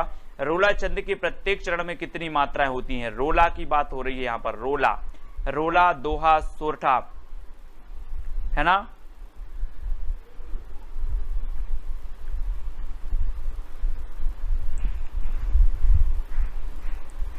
और आपका रोला छंद की प्रत्येक चरण में कितनी मात्राएं होती हैं ये आपको बतानी है। और रोला की जब बात आती है तो रोला में भी कितनी होती हैं? 24 होती हैं, सी नंबर। ठीक है, सी नंबर आपका 24 बिल्कुल सही हो जाएगा। रोला के प्रत्येक चरण में जो मात्राएं होती हैं वो होती हैं 24। और अगला क्वेश्चन है, निम्न में से किस कृति के लेखक नामवार से हैं? किस कृति के लेखक नामवार से हैं? आलोचना और काव्य, आस्था और सौंदर्य, दूसरी परंपरा की खोज या भाषा और समाज? तो किस आलोचना, किस कृति के लेखक माने जाते हैं नामवार से? आपने पढ़ी होगी दोस्तों कविता के नए प्रतिमान, कविता के नए प्रतिमान और नई कविता के प्रतिमान। कविता की नए प्रतिमान, ये किसकी है? कविता के नए प्रतिमान, नए यानी कि नामवार। ठीक है, तो कविता के नए प्रतिमान नामवार की है और नई कविता के प्रतिमान लक्ष्मी नारायण की है। लक्ष्मी नारायण शायद। तो नामवार जी की जो है वो कौन सी है? दूसरी परंपरा की खोज। दूसरी परंपरा की खोज, यानी यहां पर आपका उत्तर डी नंबर बिल्कुल सही होगा, डी नंबर। ठीक है, दूसरी परंपरा की खोज। द्वापर किसकी प्रसिद्ध कृति है? द्वापर, द्वापर बताना है, बहुत ही बढ़िया है। रामनरेश त्रिपाठी की तो मैंने आपको बताई थी कौन कौन सी है, मानसी, है ना, और कौन सी है, 2-3 रचना इनकी हमेशा पूछी जाती हैं रामनरेश त्रिपाठी की, है ना। और द्वापर बताना है तो द्वापर की रचनाकार तो कौन है? मैथिली शरण गुप्त जी हैं, मैथिली शरण गुप्त हैं। बी नंबर आपका यहाँ पर बिल्कुल सही होगा। द्वापर के रचनाकार कौन है? मैथिली शरण गुप्त। राष्ट्रकवि, राष्ट्रकवि हैं ये, राष्ट्रकवि हैं दोस्तों। और इनके 2 उपनाम हैं, एक मधुप भी पूछा जाता है कि मधुप उपनाम से कौन लिखते थे, और एक इनका उपनाम है दद्दा, है ना, दद्दा। आपसे पूछा जाएगा कि दद्दा उपनाम किसका है, मधुप उपनाम किसका है, तो आपका उत्तर सीधा सीधा होगा मैथिली शरण गुप्त। ठीक है, दद्दा उपनाम और मधुप उपनाम है इनके, है ना। भाषा की प्रवृत्ति कैसी होती है? सरल से कठिन की ओर होती है, कठिन से सरल की ओर होती, दोनों होती है, इनमें से कोई नहीं होती। तो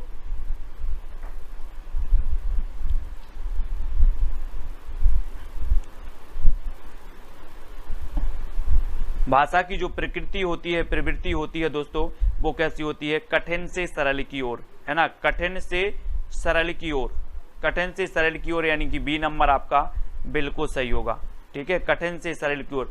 सबसे पहले जब हम कोई भाषा सीखते हैं तो हमें कैसी लगती है? बहुत कठिन लगती है, पहाड़ जैसी लगती है ना, कैसी लगती है? पहाड़ जैसी लगती है, कठिन लगती है। क्या? भाषा। और भाषा की प्रवृत्ति होती है कठिन से सरल की ओर। जैसे जैसे हम पढ़ते जाते हैं, आगे बढ़ते जाते हैं, तो ये सरल लगने लगती है। ठीक है, तो सरल से कठिन नहीं होती। बहुत सारे लोग यहाँ पर कंफ्यूज हो जाते हैं कि सरल से कठिन की ओर, बिल्कुल नहीं होती, ये कठिन से सरल की ओर होती है भाषा की प्रवृत्ति। ठीक है, हाँ, very good Kamlesh ji. Quasi Mansi मिलन, है ना, ये रचनाएं है रामनरेश त्रिपाठी की। ठीक है, प्रेमचंद घर में शीर्षक से प्रेमचंद की जीवनी किसने लिखी? बहुत ही बढ़िया है, ये पूछी गई थी दोस्तों एलटी ग्रेड में। एलटी ग्रेड, यूपी का एलटी ग्रेड होता है एक एग्जाम, उसमें पूछी गई थी ये प्रेमचंद घर में, है ना, प्रेमचंद घर में है। और प्रेमचंद जी की दूसरी पत्नी थी, कौन थी? मैंने हमेशा आपको बताया है कि प्रेमचंद जी की दूसरी पत्नी थी शिवरानी देवी। पहले इनका विवाह हुआ था, एक कुरूप महिला से विवाह हुआ था दोस्तों, कुरूप, है ना। तो फिर इनका विवाह हुआ किससे? बाद में शिवरानी देवी से। और शिवरानी देवी ने लिखी थी प्रेमचंद घर में, प्रेमचंद घर में, है ना। और अमृत राय इनकी पुत्र का नाम था, प्रेमचंद जी के, अमृत राय। तो प्रेमचंद घर में शिवरानी देवी, है ना। और बट वृक्ष की छाया में जीवनी किसके जीवन पर आधारित है? जीवन पर आधारित बताना है दोस्तों। ये जो बट वृक्ष की छाया में ये जीवनी लिखी किसने है? कुमुद नागर ने। किसने लिखी? कुमुद नागर। यानी कि अगर इसकी रचनाकार आपसे पूछा जाता कि बट वृक्ष की छाया की रचनाकार कौन है, तो आप बता देते कुमुद नागर। लेकिन आपसे पूछा गया है कि ये किसके जीवन पर आधारित है, ये पूछा गया है, तो आपको बताना है कि ये अमृतलाल नागर के जीवन पर आधारित है, यानी सी नंबर आपका यहाँ पर बिल्कुल सही होगा। ठीक है, अमृतलाल नागर के जीवन पर आधारित लिखी किसने है? कुमुद नागर ने, है ना। तो बी नंबर आपका, सी नंबर इस प्रश्न का आपका बिल्कुल सही होगा, अमृतलाल नागर। ठीक है, तो अगला क्वेश्चन आपको बताना, अकाल पुरुष गांधी जीवनी के लेखक कौन है? अकाल पुरुष गांधी, ये तो कई बार पूछी गई है दोस्तों। अकाल पुरुष गांधी दिनकर की है, मोहन राकेश की है, जैनेन्द्र कुमार की है, या फिर अज्ञेय की है?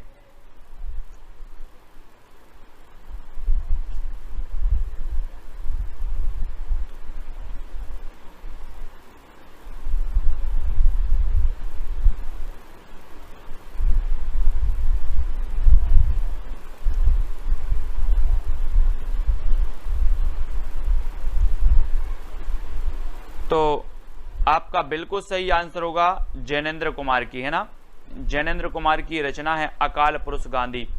अकाल पुरुष गांधी, यानी डी नंबर आपका बिल्कुल सही होगा, जैनेन्द्र कुमार की है ना।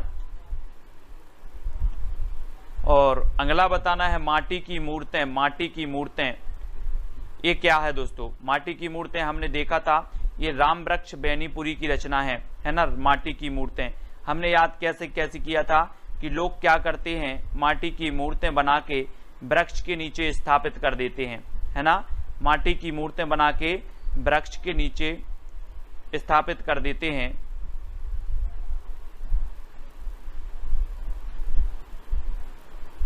है ना। मिट्टी की बारात से उमंगल से सुमन की है। और मिट्टी की माटी की मूर्तें आपका उत्तर होगा ये रेखा चित्र है। रेखा चित्र, रेखा रेखा रेखा, ये रेखा है। रेखा खींच दी थी लक्ष्मण रेखा, लक्ष्मण रेखा खींच दी। लक्ष्मण जी ने बोले इसके बाहर नहीं आना, इसके बाहर नहीं आना।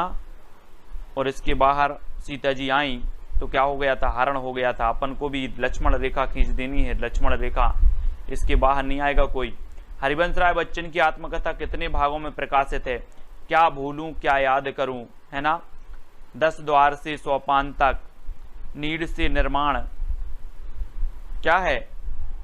तो इनकी दोस्तों जो है वो कितने में हरिवंश राय बच्चन की आत्मकथा कितने भागों में विभाजित है, हरिवंश राय बच्चन साहब की। और इनकी आपको ने पढ़ी होगी दो चट्टानें मैंने आपको याद करवाई थी रचना, दो चट्टानें।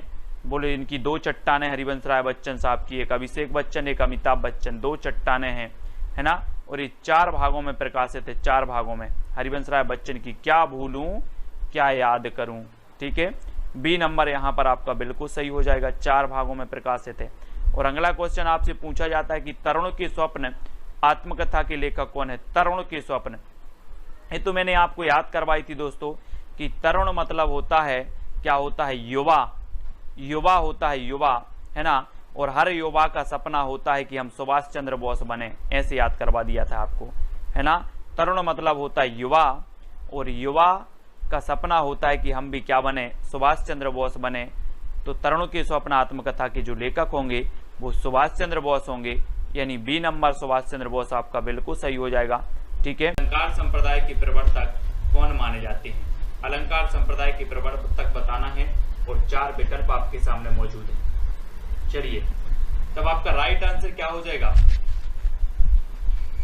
आपके विकल्प हैं कुंतक, आचार्य भामह, क्षेमेंद्र या फिर आचार्य वामन। तो प्रश्न क्रमांक 61 में हमें उत्तर बताना था और अलंकार संप्रदाय हमसे पूछा गया।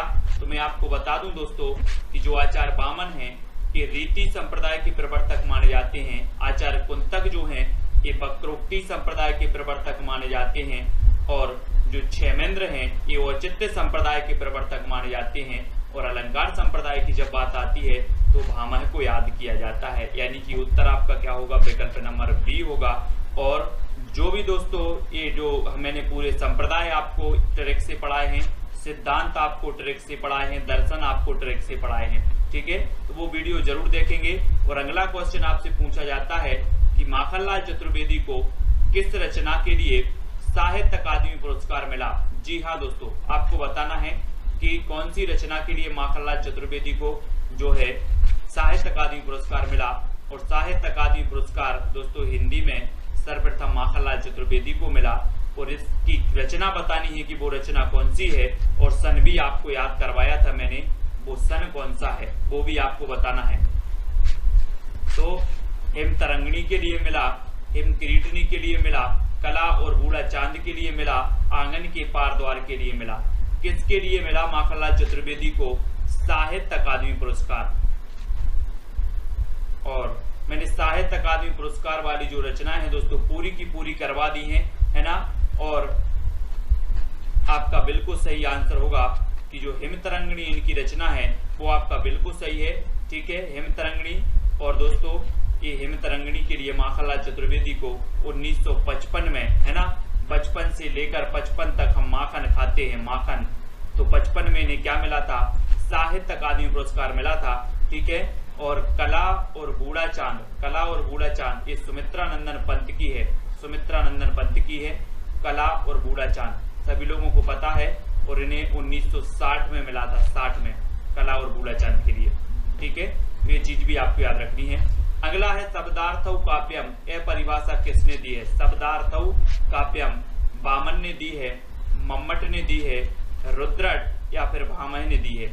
किसने ये परिभाषा दी है, शब्दार्थौ काव्यम, काव्य की परिभाषा दी है, तो ये किसने दी है। बहुत ही बढ़िया परिभाषा है और सभी लोगों को बताना है।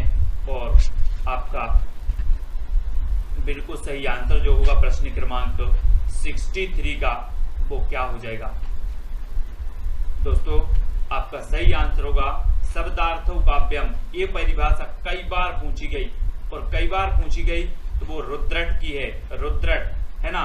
कभी कभी दोस्तों आप ऐसे शब्द बोल देते हो, शब्द ऐसे बोल देते हो कि लोग कैसे हो जाते हैं, रुद्र, है ना, रौद्र हो जाते हैं, रौद्र, क्रोध आ जाता है। तो रौद्र नहीं होना है, ऐसे शब्दार्थ शब्दों का जो है नहीं बोलना है। तो शब्दार्थौ काव्यम शब्दों का अर्थ ही काव्य है, इस प्रकार से इन्होंने बताया। तो आपका बी नंबर बिल्कुल सही हो जाएगा, रुद्रट साहब का है। और अगला क्वेश्चन है, काव्य को 15वीं विधा मानने वाले जो विद्वान हैं वो विद्वान कौन से हैं दोस्तों। काव्य को 15वीं विधा मानने वाले विद्वान कौन से हैं। राजशेखर हैं, महावीर प्रसाद द्विवेदी हैं, या फिर आचार्य रामचंद्र शुक्ल हैं, या फिर आचार्य विश्वनाथ हैं। कौन है काव्य को 15वीं विधा मानने वाले ऐसे आचार्य कौन है, ये चीज बतानी है। बात कर लेते हैं रामचंद्र शुक्ल की। रामचंद्र शुक्ल की दोस्तों, तो रामचंद्र शुक्ल आपको पता है श्रेष्ठ आचार्य माने जाते हैं रामचंद्र शुक्ल जी, और इनके जो कथन है वो हर एग्जाम में 1-2 कथन आप अवश्य पूछे जाते हैं, ठीक है। और विश्वनाथ की बात करें दोस्तों कि हिंदी साहित्य का संक्षिप्त इतिहास इन्होंने ग्रंथ लिखा है विश्वनाथ जी ने, आचार्य विश्वनाथ ने। महावीर प्रसाद द्विवेदी की तो बात आपको निराली है कि महावीर प्रसाद द्विवेदी के नाम पर तो एक युग का नाम पड़ गया, द्विवेदी युग, ठीक है। और काव्य को 15वीं विधा जो माना है वो राजशेखर ने माना है, यानी आपका उत्तर ए नंबर बिल्कुल सही होगा। राजशेखर 15वीं विधा मानने वाले हैं काव्य को, और ये नंबर बिल्कुल सही होगा, और ये हमेशा एग्जाम में पूछा भी जाता है, ठीक है। आचार्य भरत ने सर्वप्रथम अपने नाट्य शास्त्र में कितने अलंकारों का उल्लेख किया है? दोस्तों अलंकारों का बताना है। प्रश्न क्रमांक 65 का उत्तर 65 का उत्तर क्या होगा? तो आचार्य भरत ने सर्वप्रथम अपने नाट्य शास्त्र में कितने अलंकारों का उल्लेख किया है, ये अलंकार बताना है दोस्तों, है ना। वैसे हम पढ़ लेते हैं शब्दार्थ, शब्दालंकार, अर्थालंकार, इनको पढ़ते हैं, लेकिन आपसे पूछा जाता है कि भरत मुनि ने, है ना, इन्होंने रस तो कितने रसों का वर्णन किया? 8 रसों का किया। लेकिन अब आपसे पूछा जाता है कि इन्होंने अलंकारों का कितना वर्णन किया है? तो खुशी शर्मा जी ने बिल्कुल सही आंसर बताया है कि 4 प्रकार के अलंकारों का इन्होंने उल्लेख किया, यानी कि जो विकल्प नंबर आपका ए है वो बिल्कुल सही हो जाएगा, ए नंबर, ठीक है। अगला बताना है दोस्तों, ध्वन्यालोक के टीकाकार कौन है? ध्वन्यालोक के टीकाकार बताना है, और ये जो ध्वन्यालोक है ये रचना किसकी है? आनंद वर्धन साहब की। लेकिन ध्वन्यालोक के जो टीकाकार हैं वो कौन है ना। औचित्य संप्रदाय अपन ने पढ़ा था क्षेमेंद्र, वक्रोक्ति संप्रदाय पढ़ लिया था कुंतक, है ना। और दोस्तों आपको बताना है कि ध्वन्यालोक के जो टीकाकार हैं वो कौन है? अभिनव गुप्त। अभिनव गुप्त यानी बी नंबर आपका बिल्कुल सही हो जाएगा, ठीक है। आनंद वर्धन की रचना है ध्वन्यालोक और इसके टीकाकार हैं अभिनव गुप्त, यानी बी नंबर आपका यहाँ पर बिल्कुल सही हो जाएगा। और नेक्स्ट है हिंदी का प्रथम गद्यकार कौन है दोस्तों? प्रथम गद्यकार बताना है, तो लल्लू लाल हैं, बालकृष्ण भट्ट हैं, भारतेंदु हैं, या फिर महावीर प्रसाद द्विवेदी हैं। ये 4 विकल्प में से हमें चयन करना है कि हिंदी का प्रथम गद्यकार कौन माना जाता है। और प्रश्न क्रमांक 67 का आंसर बताना है। तब आपका बिल्कुल सही आंसर कौन सा हो जाएगा? और दोस्तों मैं आपको बता दूं कि अपना जो चैनल है इसे ज्वाइन बटन यूट्यूब द्वारा दिया गया है, और ज्वाइन बटन में क्या होता है दोस्तों, मैंने आपको कल भी बताया था कि इसमें 3 प्लान रखे गए हैं, सिल्वर प्लान, गोल्ड प्लान और डायमंड प्लान, ठीक है। सिल्वर प्लान अगर आप खरीदना चाहते हैं तो आपको 59 रुपए पे करना होता है, 59, जिसमें दोस्तों आपको सुविधाएं दी जाती हैं कि चैनल के द्वारा अगर दोस्तों आपको ऐसा कर दिया जाता है कि ये जो वीडियो है केवल हमारे जो YouTube मेंबर हैं वो ही देख पाएंगे, है ना। तो ऐसी सेटिंग कर दी जाती है और वो ही ज्वाइन मेंबर ही देख पाएंगे कुछ YouTube वीडियो, ठीक है। दूसरा, जो आप कमेंट करते हो आपका कमेंट बिल्कुल हाईलाइट देखेगा, सबसे अलग कमेंट आपका देखेगा। आपको इमोजी भी दिया जाएगा, जैसे स्टार इमोजी भी आपको दिया जाएगा।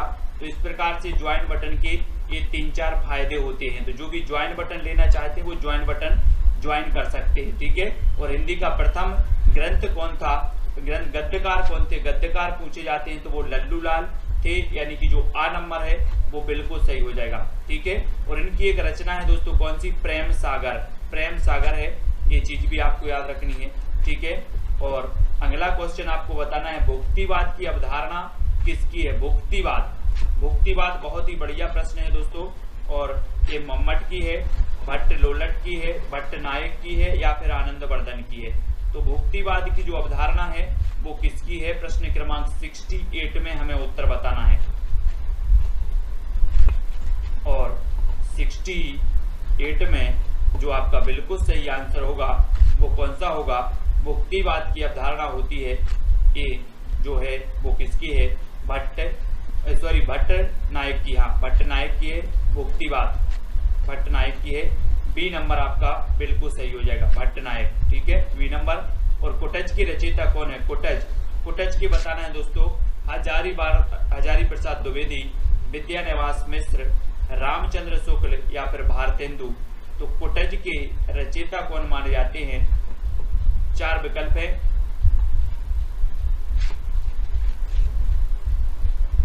मम्मट की काव्य प्रकाश है, वेरी गुड कुरैशी जी। और कुटज के रचयिता जो माने जाते हैं वो कौन माने जाते हैं? हजारी प्रसाद द्विवेदी, है ना। हजारी प्रसाद द्विवेदी के बारे में हमने पढ़ा था कि शिरीष के फूल इनकी एक रचना है, शिरीष के फूल, अशोक के फूल, है ना। जब हमने समान नामों वाली रचनाएं पढ़ी थी तो तब पढ़ी थी शिरीष के फूल, अशोक के फूल, है ना। ये हजारी प्रसाद द्विवेदी की रचना है। कुटज भी इनकी ही रचना है। और हिंदी साहित्य का आदिकाल, हिंदी साहित्य का आदिकाल भी इन्हीं की रचना है, ठीक है। हिंदी साहित्य का दोस्तों आप पढ़ते हो उद्भव एवं विकास, है ना। उद्भव और विकास भी इन्हीं का है। हिंदी साहित्य की भूमिका भी इन्हीं का है, इन्हीं का ग्रंथ है हजारी प्रसाद द्विवेदी जी का। और कुटज भी इन्हीं का है, ठीक है। तो ये नंबर आपका बिल्कुल सही होगा। और अगला क्वेश्चन है शेष कादंबरी की रचयिता कौन है? ये रचना तो कई बार पूछी गई है और इसका उत्तर आप सभी को पता होनी चाहिए, ठीक है। सहस्रा जी के लिए जो है दोस्तों इन्होंने क्या किया है? गोल्ड बटन इन्होंने खरीदा है सहस्रा जी ने, बहुत बढ़िया। और शेष कादंबरी की रचयिता बताना है, इन्हें देखो स्टार मिला है। और प्रश्न क्रमांक 70 का उत्तर, और 70 का आपका बिल्कुल सही आंसर हो जाएगा, क्या हो जाएगा? 70 का सी, यानी कि मृदुला गर्ग। सी नंबर आपका बिल्कुल सही होगा। शेष कादंबरी की रचयिता है मृदुला गर्ग, ठीक है। सी नंबर आपका बिल्कुल सही होगा। और अगला क्वेश्चन है रामचंद्र शुक्ल ने करुण रस का स्थायी भाव माना है तो किसे माना है? निर्वेद को माना है, गिलानी को माना है, दैन्य को माना है या फिर करुणा को माना है?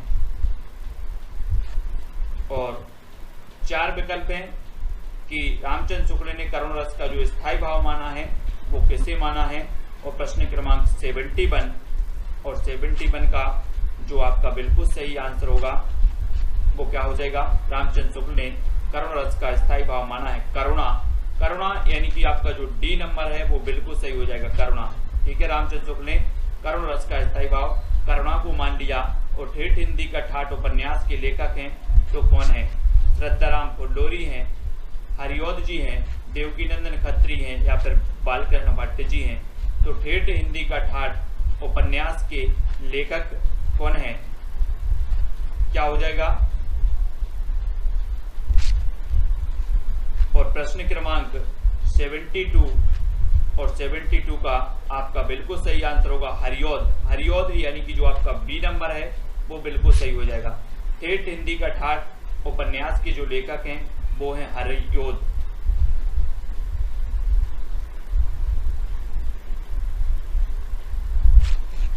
तो शेष कादंबरी अलका सराबगी की भी है, हाँ वेरी गुड, उमा देवी जी, वेरी गुड, बहुत बढ़िया। ये जो रचना है वो अलका सराबगी की है, शेष कादंबरी, ठीक है, बहुत बढ़िया। 70 का 1 नंबर बिल्कुल सही हो जाएगा, है ना। अलका सराबगी की है शेष कादंबरी, इसको सुधार लेना। और रामचंद्र शुक्ल ने करुणा बताया है।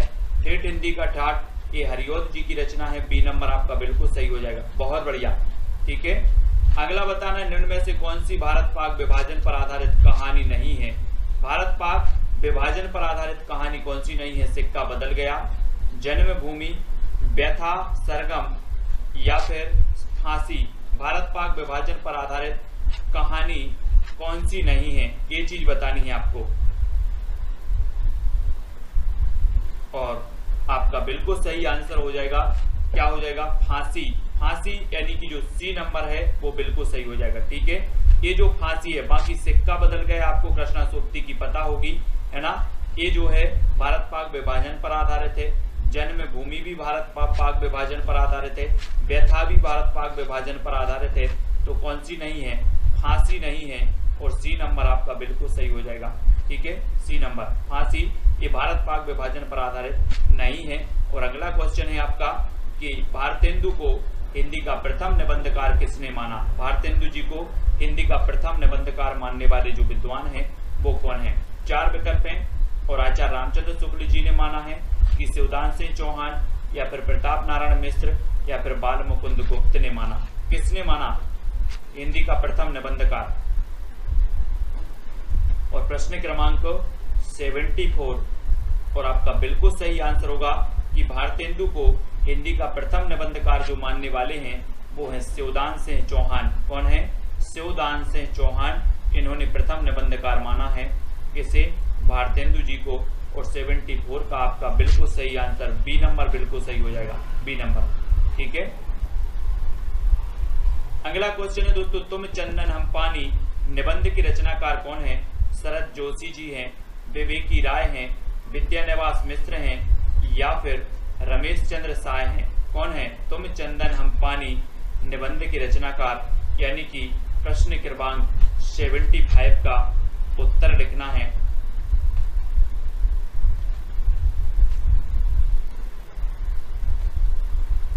और तुम चंदन हम पानी जो निबंध के रचनाकार हैं वो है विद्यानिवास मिश्र। और बी नंबर आपका बिल्कुल सही हो जाएगा, विद्यानिवास मिश्र। ठीक है, बी नंबर। और अगला है, निम्न में से कौन सी रचना ब्रज भाषा की नहीं है? ब्रज भाषा की नहीं है तो कौन सी नहीं है? जानकी मंगल नहीं है, दोहावली, गीतावली या फिर कवितावली। तो कौन सी रचना ब्रज भाषा की नहीं है? यानी कि 77 का उत्तर बताना है। और 77 ब्रज भाषा की जो नहीं मानी जाती, गीतावली है, दोहावली है, कवितावली भी है ना। लेकिन यहाँ पर मंगल आया है, मंगल, तो मंगल मंगल आया है तो वो कौन सी हो जाएगी? ये अवधी भाषा में हो जाएगी। बाकी यहाँ पर ब्रज भाषा में नहीं पूछा गया तो नहीं है, तो कौन सी नहीं है? जानकी मंगल नहीं है। ठीक है, मंगल मंगल मंगल, जानकी मंगल। ठीक है, और ये खंड काव्य भी है। और यहाँ पर बताना कौन सा खंड काव्य है? खंड काव्य परवे रामायण, दोहावली, पार्वती मंगल या फिर विनय पत्रिका।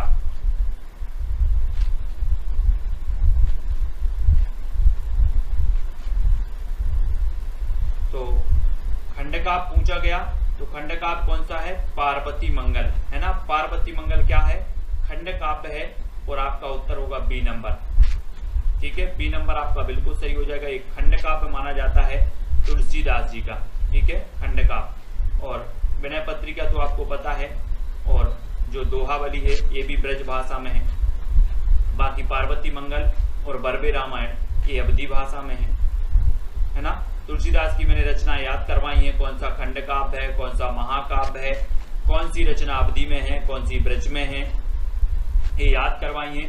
तो वो वाला वीडियो जिसने भी नहीं देखा है वो जरूर देख रहे हैं। किस रचना को छायावाद का मैनिफेस्टो कहा जाता है? कई बार पूछा गया है दोस्तों प्रश्न, कई बार पूछा गया कि किस रचना को छायावाद का मैनिफेस्टो कहा जाता है? तुलसीदास जी को लोकायतन, पल्लव या फिर कामायनी। तो किस रचना को जो है मैनिफेस्टो कहा जाता है? और एसजी हमारे ज्वाइंट मेंबर बन चुके हैं और इन्होंने डायमंड प्लान खरीदा है एसजी ने। और इस प्रकार से हाईलाइट हो जाता है ना। देखें, मैनिफेस्टो कहा जाता है तुलसीदास को, पल्लव को, लोकायतन या फिर कामायनी को। किसे कहा जाता है दोस्तों? और किस रचना को छायावाद का मैनिफेस्टो कहा जाता है? तो आपका बिल्कुल सही आंसर होगा पल्लव, यानी सी नंबर आपका बिल्कुल सही हो जाएगा। ठीक है, सी नंबर। पल्लव को जो है छायावाद का मैनिफेस्टो कहा जाता है।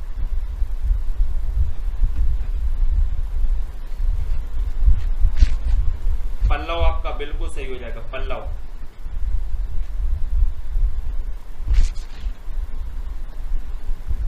ठीक है, अगला आपको बताना है दोस्तों, पंत की कौन सी रचना अरविंद दर्शन से प्रभावित है?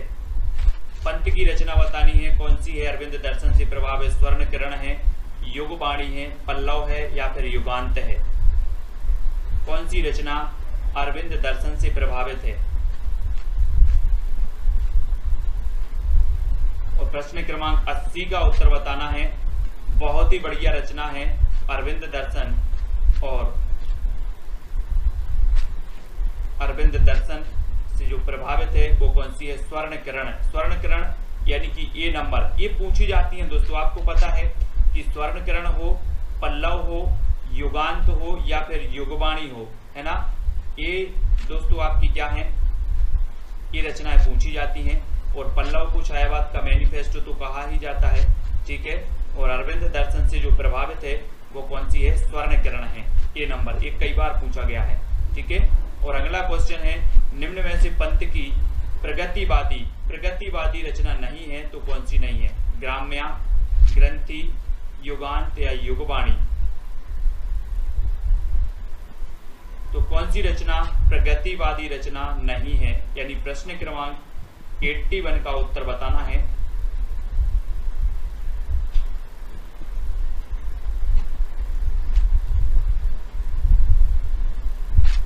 दोस्तों आपको पता होगा कि जो पंत थे सुमित्रानंदन पंत, इन्होंने एक रचना लिखी थी, कौन सी, युगांत। और युगांत रचना के माध्यम से इन्होंने छायावाद का अंत किया, यानी कि छायावाद का युग का अंत हुआ युगांत से। और प्रगतिवादी रचना यहाँ पर नहीं है पूछी गई, तो वो ग्रंथि नहीं है, ग्रंथि है ना। और एक पूछा जाता है कि किस रचना से छायावाद का युग का अंत माना जाता है, तो युगांत से माना जाता है। वैसे युग का अंत तो है ही, और युगांत जो रचना है ये पंत की है ना। ग्राम्या, युगांत, युगवाणी, ये रचना किसकी है दोस्तों, ये प्रगतिवादी मानी जाती हैं। बाकी ग्राम्या की अगर बात करें, ग्रंथि की बात करें, तो ये छायावादी मानी जाती है, ठीक है। तो ये चीज आपको याद रखनी है। और अगला है, निम्न में से पंत की छायावादी रचना नहीं है तो कौन सी नहीं है। पंत की छायावादी रचना बतानी है,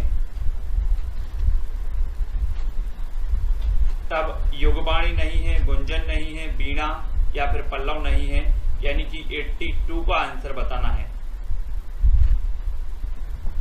और 82 में आपका छायावादी रचना हमने अभी पढ़ा है कि वीणा भी है, पल्लव भी है, गुंजन भी है, लेकिन कौन सी नहीं है, युगवाणी। युगवाणी यानी कि जो आपका ए नंबर है युगवाणी, वो बिल्कुल सही हो जाएगा, ए नंबर, ठीक है। ए नंबर आपका सही होगा। और अगला क्वेश्चन है दोस्तों, बादल को निराला ने बादल राग में किसका प्रतीक माना है। बहुत ही बढ़िया है यशवंत जी, क्वेश्चन बताना है आपको कि बादल को निराला ने बादल राग में किसका प्रतीक माना है। शोषक का, पूंजीपति का, क्रांति दूत का या फिर शोषण का। बादल को निराला ने बादल राग में किसका प्रतीक माना है। और बहुत ही बढ़िया है दोस्तों, आपने निराला जी की पढ़ी होगी यथार्थवादी रचना तोड़ती पत्थर, है ना। संसार का सबसे शोक गीत पना होगा सरोज स्मृति, है ना।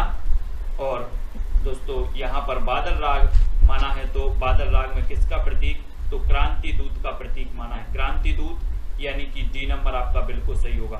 क्रांति दूत का प्रतीक मानने वाले हैं तो वो है निराला जी बादल राग को। हिंदी का पहला उपन्यास आचार्य रामचंद्र शुक्ल ने कौन सा माना है। बहुत ही बढ़िया प्रश्न है दोस्तों, है ना। ये क्वेश्चन पूछा जाता है आपसे, कैसा पूछ लिया गया। सबसे पहली बात तो हिंदी का पहला उपन्यास पढ़ा होगा आपने, परीक्षा गुरु को। लेकिन अब आपसे अगर पूछ लिया गया कि रामचंद्र शुक्ल ने कौन सा माना है, तो आप कंफ्यूज हो जाते हो हमेशा। तो आप याद रख लेना कि हिंदी का प्रथम उपन्यास परीक्षा गुरु को रामचंद्र शुक्ल ने ही माना है। किसने माना है, रामचंद्र शुक्ल ने ही माना है। तो आपका उत्तर हो जाएगा परीक्षा गुरु, और ए नंबर आपका बिल्कुल सही हो जाएगा, ठीक है। ए नंबर परीक्षा गुरु आपका ए नंबर बिल्कुल सही होगा। और अगला क्वेश्चन देख लेते हैं कि प्रथम विश्व हिंदी सम्मेलन कहाँ हुआ था। कहाँ हुआ था, मॉरिशस में, नागपुर में या फिर भोपाल या फिर नई दिल्ली में। प्रथम विश्व हिंदी सम्मेलन बताना है दोस्तों, ये कहाँ पर हुआ था। और मैं आपको बता दूं कि ये जो प्रथम हिंदी सम्मेलन हुआ था, ये हुआ था प्रथम कहाँ पर, नागपुर में। कहाँ पर हुआ था, नागपुर। और आपका उत्तर होगा विकल्प नंबर सी, ठीक है। सी नंबर आपका बिल्कुल सही होगा। नागपुर में प्रथम विश्व हिंदी सम्मेलन हुआ था। और अगला क्वेश्चन है, अद्वैतवाद के प्रवर्तक हैं तो कौन है। शंकराचार्य हैं, क्षेमेंद्र हैं, रामानुजाचार्य हैं, विष्णु स्वामी हैं। अद्वैतवाद के प्रवर्तक कौन माने जाते हैं। विकल्प बताना है, 4 विकल्प आपके सामने है। 86 का उत्तर बताना है, फिर आपका राइट आंसर क्या होगा। अद्वैतवाद मैंने आपको याद करवाए हैं दोस्तों, जितने भी संप्रदाय हैं, जितने भी आपके दोस्तों दर्शन हैं, ये सारे के सारे याद करवाए हैं। और एस रत्ती जी, एस जी और सहासरा जी, ये ज्वाइंट मेंबर हैं हमारे, सहासरा जी भी हैं, एसजी भी हैं, ठीक है, बहुत बढ़िया। और अद्वैतवाद यानी शंकराचार्य, ए नंबर आपका बिल्कुल सही हो जाएगा, ए नंबर, ठीक है।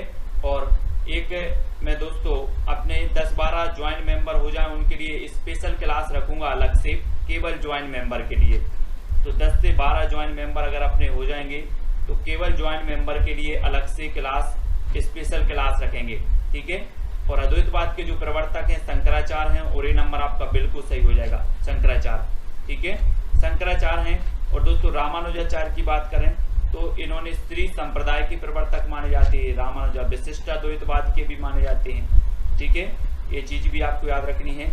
और अगला है लक्ष्मीपुरा नामक रिपोर्टाज के लेखक कौन है? लक्ष्मीपुरा रांगी राघव हैं, शमशेर बहादुर, शिवदान सिंह चौहान या धर्मवीर भारती हैं। कौन है लक्ष्मीपुरा नामक रिपोर्टाज के लेखक?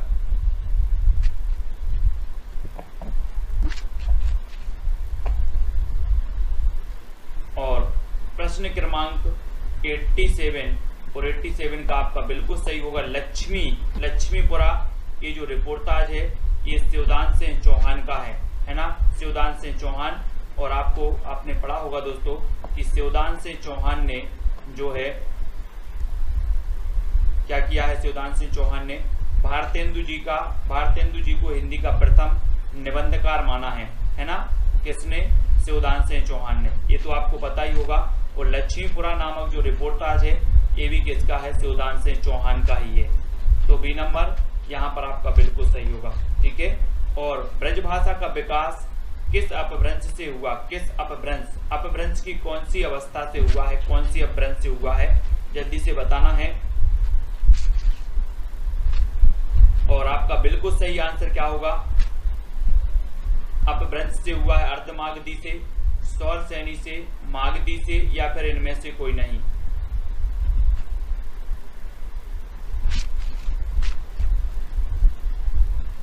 शमशेर को कहा जाता है कवियों का कवि, हाँ, लेकिन यहां पर आपका सही होगा कि जो ब्रज भाषा है दोस्तों, ब्रज भाषा ये पश्चिमी हिंदी की भाषा है, पश्चिमी हिंदी की, है ना। और ब्रज भाषा का विकास अपभ्रंश की सौरसेनी से हुआ है ना, सौरसेनी से। तो आ नंबर आपका, सी नंबर आपका बिल्कुल सही होगा, सी नंबर, ठीक है। नेक्स्ट है कौन सी रचना आदिकाल की नहीं है? आदिकाल की कौन सी नहीं है? रामचंद्रिका, पदावली, दोहा कोश या फिर पृथ्वीराज रासो? कौन सी रचना आदिकाल की नहीं है?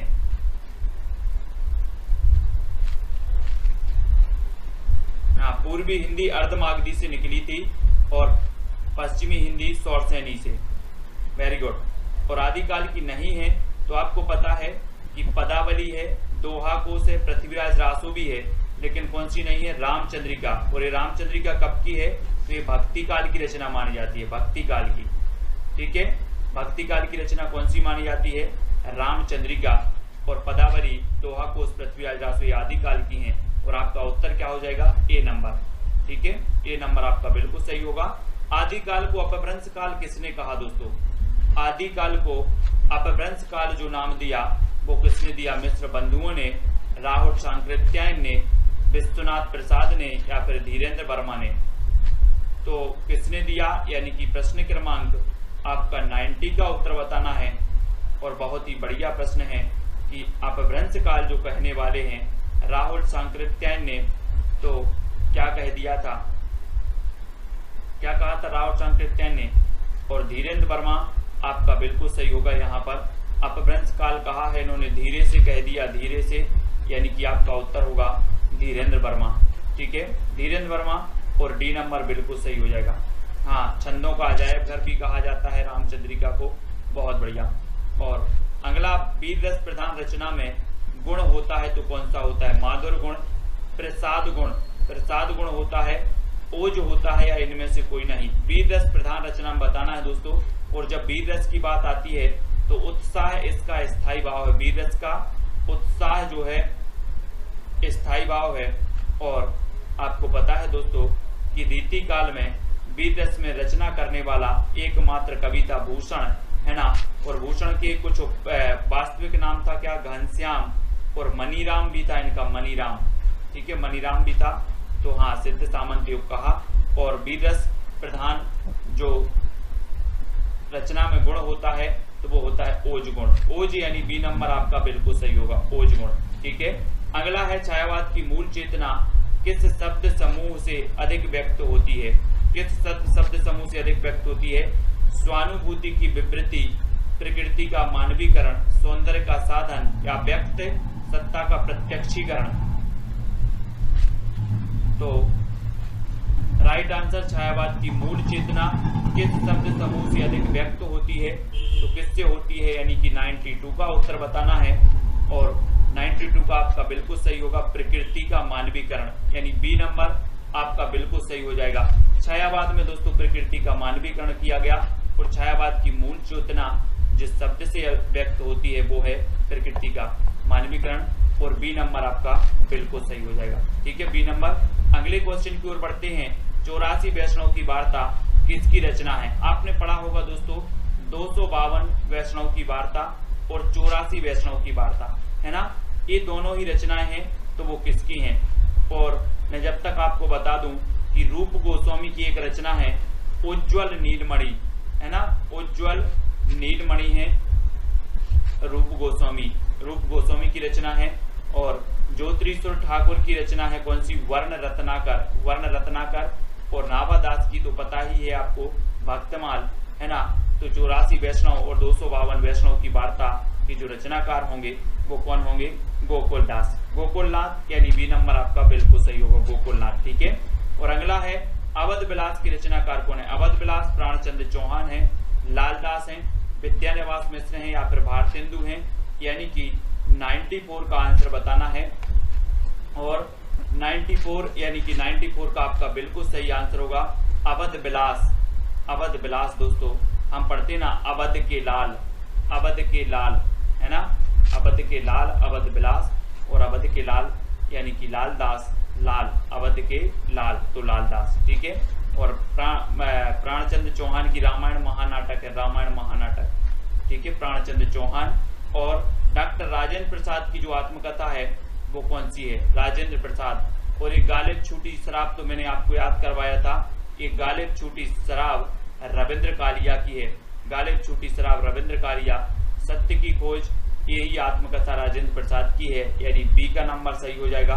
अर्ध कथानक तो आपकी बनारसी दास जैन की है, लेकिन मेरी जीवन यात्रा की बात आती है तो ये दो लोगों की है, यानी कि जानकी देवी बजाज की है, जानकी देवी बजाज, और राहुल सांकृत्यायन की आत्मकथा का नाम भी क्या है? मेरी जीवन यात्रा। ठीक है, सत्य की खोज राजेंद्र प्रसाद, गालिब छूटी शराब रविंद्र कालिया, और जो है अर्ध कथानक ये हिंदी की प्रथम आत्मकथा है और ये बनारसी दास जैन की है। ठीक है, तो सी नंबर आपका यहाँ पर बिल्कुल सही हो जाएगा। और हिंदी में रिपोर्टाज विधा का जनक माना जाता है तो भारतेंदु को, बनारसी दास को, शिवदान सिंह चौहान को या फिर पदम सिंह शर्मा को किसे माना जाता है दोस्तों? रिपोर्टाज विधा का जनक, यानी कि प्रश्न क्रमांक 96 का जो आंसर है वो बताना है। और आपका बिल्कुल सही आंसर होगा हिंदी में रिपोर्टाज विधा का जो जनक माना जाता है वो माना जाता है शिवदान सिंह चौहान, यानी आपका उत्तर क्या होगा? विकल्प नंबर बी, शिवदान सिंह चौहान। ठीक है, इन्हें रिपोर्टाज विधा का जनक माना जाता है। ये रिपोर्टाज विधा को आपको याद रखना है। ठीक है,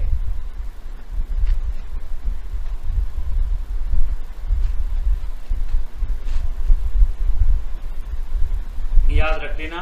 अगला है निम्न में से कौन अष्टछाप का कवि नहीं है? कौन अष्टछाप का कवि नहीं है? कृष्णदास, नाभादास, कुंभन दास या फिर परमानंद दास, ये बतानी है। 4 विकल्प हैं। मेरी जीवन यात्रा वियोगी हरि की नहीं है, चेक करना थोड़ी सा अच्छे से, है ना। मेरी जीवन यात्रा वियोगी हरि की आत्मकथा का नाम नहीं है।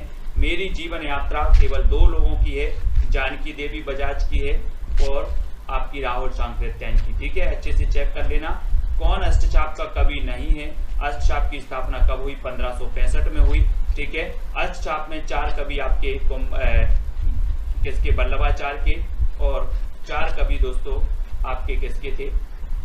4 वल्लभाचार्य के थे और 4 जो थे वो किसके थे? अब देखो बहुत सारे लोग यहाँ पर कंफ्यूज हो जाते हैं कि दास दास सब में लिखा है, दास यहाँ पर भी आया, यहाँ पर भी आया, यहाँ पर भी आया, यहाँ पर भी आया। लेकिन एक चीज आपको याद रखनी है कि जो नाभा दास है, नाभा दास, इनकी एक रचना है भक्तमाल, ठीक है, भक्तमाल। ये नाभा दास ही नहीं है अष्टछाप के, है ना। सी नंबर आपका बिल्कुल सही होगा, सी नंबर आपका सही हो जाएगा, है ना। और कविता जीवन और जगत की अभिव्यक्ति है, ये महादेवी वर्मा की है, भारतेंदु की है, रामचंद्र शुक्ल या फिर महादेवी वर्मा की है। किसकी रचना है? कविता जीवन और जगत की अभिव्यक्ति है। प्रश्न क्रमांक 98।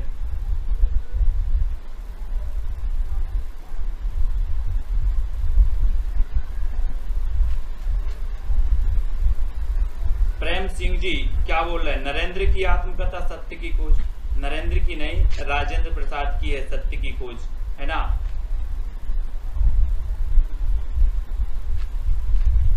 कविता जीवन और जगत की अभिव्यक्ति है, ये कहा है रामचंद्र शुक्ल ने। किसने कहा है?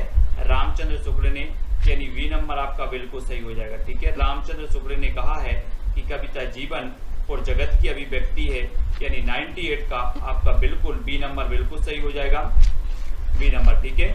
और अगला क्वेश्चन है निम्न में से रसवादी आचार कौन नहीं है? रसवादी आचार, रस संप्रदाय सबसे प्राचीन संप्रदाय माना जाता है, ठीक है। और दोस्तों आपको बताना है कि नहीं है तो कौन नहीं है? शंकुक नहीं है, भट्ट नायक नहीं है, भट्ट लोलट या फिर बामन नहीं है। कौन नहीं है? रसवादी आचार कौन नहीं है? 4 विकल्प बताना है। यस जी, उत्तर क्या हो जाएगा? और आपको पता है दोस्तों कि शंकुक भी हैं, भट्ट नायक भी हैं, भट्ट लोलट भी हैं, लेकिन कौन नहीं है? बामन। बामन यानी सी नंबर, ये रसवादी आचार नहीं है और सी नंबर आपका बिल्कुल सही हो जाएगा। एकाग्रता और अभ्यास से उत्पन्न शक्ति को काव्य हेतु किसने माना है? एकाग्रता और अभ्यास से उत्पन्न शक्ति को काव्य हेतु जो मानने वाले हैं वो कौन है? राजशेखर हैं, भरत मुनि हैं, दंडी या फिर मम्मट हैं। तो कौन है? 4 विकल्प में से आपको चयन करना है और आपका बिल्कुल सही आंसर जो हो जाएगा वो क्या हो जाएगा? किसने माना है काव्य हेतु? और आपका बिल्कुल सही आंसर होगा ए नंबर। जी हां दोस्तों, राजशेखर ने एकाग्रता और अभ्यास से उत्पन्न शक्ति को काव्य हेतु माना है, यानी कि आपका उत्तर क्या हो जाएगा? ए नंबर बिल्कुल सही हो जाएगा, ए नंबर। प्रश्न 9 बजने को 10 मिनट हैं, इस वाक्य का शुद्ध रूप क्या होगा? कमेंट में आपको भी उत्तर बताते जाना है। देखते हैं कितने भाई बंधु, कितनी तैयारी आपकी है, किस प्रकार की आपकी पढ़ाई है। तो 9 बजने को 10 मिनट हैं, तो इसमें आपको बता दें इसका सही उत्तर हो जाएगा 2 नंबर। 9 बजने में 10 मिनट हैं, 9 बजने को नहीं होता, 9 बजने में, ठीक है। इस प्रकार से यहाँ पर हो जाएगा। अगला देखें, कपिस और कपीस का अर्थ है, ठीक है। तो एक तो आपको पता ही होगा कि कपीस मतलब तो होता है बंदर, तो पहले देख लो बंदर किस में है? 2 में है, ठीक है। अब कपिस थोड़ा शब्द लोगों को लग रहा होगा, तो कपिस मतलब गर्मी तो होता नहीं, हाँ कपिस मतलब मटमेला होता है, इसलिए इसका उत्तर ठीक क्या हो जाएगा? 4 नंबर इसका उत्तर ठीक हो जाएगा। इस प्रकार से हमें लगाना पड़ता है, ठीक है। आप हमारे ऐसे वीडियो को देखते जाए, आपका इतना अभ्यास हो जाएगा कि आप कहीं भी हिंदी व्याकरण में गलती कर करके नहीं आएंगे। और आपको पूरी तैयारी व्यवस्थित सिलेबस के अनुसार करनी है, तो आपको यूट्यूब पर सर्च करें टॉप 50 स्टडी, हमारे इस चैनल को आप सर्च करेंगे, इस चैनल को सब्सक्राइब कर लें, तो फिर आपके लिए पूरा क्रम से अध्ययन मिलता जाएगा। अगला देखें, पेड़ों पर मैना बैठी है, पेड़ों पर मैना बैठी है, इस वाक्य का शुद्ध रूप होगा।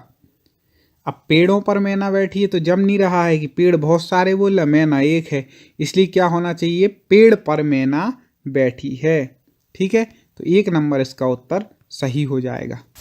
हमारे उत्तर बताने से पहले आपको कमेंट करना, इसलिए कमेंट खोल लें बिल्कुल और तैयार। अगला है, छंद का नाम बताइए। कौन सा छंद ये बताना है? तो है कोउ पापे हैं पंचतत्व प्राप्त सुनी जम गंधावत। अब यदि छंद का पता लगाना है तो ये कैसा है? मात्रिक छंद है, तो इसमें मात्राएं हमें गिननी पड़ेंगी, टोटल कितनी है, ठीक है। 2 मात्राओं का ऐसा चिन्ह रहता है, एक का ऐसा। तो अपन देखते हैं, कोउ, कोउ में का में ओ की मात्रा 2 है। बिल्कुल इसको ध्यान से सुनना, मैं जो बता रहा हूँ मात्राएं कैसे गिननी है आपको आज पता चल जाएगा, तो आप आसानी से सीख जाएंगे। कोउ का में ओ की मात्रा है, तो इसको 2 मात्रा गिनेंगे, 2 हो गई। ऊ में 1, 3, बड़ा पा है इसलिए 2 मात्राएं 5। पी में छोटी की मात्रा इसलिए 1 ही गिना जाएगा। फिर हा में भी 1। पंच में चंद्र बिंदी लगी है तो आपको बता दें कि जहां पर चंद्र बिंदी होती है उसको 1 ही गिनते हैं, अलग से मात्रा नहीं गिनते। तो पा का 1 गिनेंगे। चा के और आधा ता है तो चूंकि बाद में है तो चा को ही डबल गिनते हैं। किसी भी शब्द के बाद में जैसे त्वा वा में आधा ता लगा है तो उसको इसके साथ डबल नहीं गिनेंगे, चा के साथ डबल गिनेंगे। तो चा का अपन क्या हो जाएगा डबल, ठीक है। और वा का क्या हो जाएगा 1। तो यहाँ पर कितनी हो गई 2 2 और 1 3 और 2 5 और 1 6 7 8 और 2 10 और 1 11 11 मात्राएं इस तरफ हो गई, ठीक है। अब दूसरे तरफ का गिनते हैं। 2 प्रा की 2, ठीक है, और ता की 1 3 और सा में छोटी चूकी छोटे ऊ की मात्रा इसलिए 1 ही गिनेंगे और नी में भी छोटी की इसलिए 1 ही गिनेंगे। तो यहाँ पर कितनी हो गई 5। और जग जम गन 4 हैं सीधा, मतलब ठीक है 1 1 1 1 तो 4 5 4 9। धा बड़ा है तो उसकी गिनेंगे 2, ठीक है। तो कितनी हो गई 11 और वा और ताकी 1 1 2 13। तो इस तरफ है 11 और फिर अगले में है 13। तो इस प्रकार से जहां पर होता है वहां पर देखो आपको उल्लाला तो होता नहीं, गीत का भी नहीं, हरि गीत का, तो रोला छंद होता है क्योंकि दोहा का उल्टा है। दोहा में 13 11 होती हैं और रोला में 11 13 होती हैं। तो इस प्रकार से ये उत्तर ठीक हो जाएगा। दोस्तों हमें उम्मीद है आपको पसंद आ रहा होगा।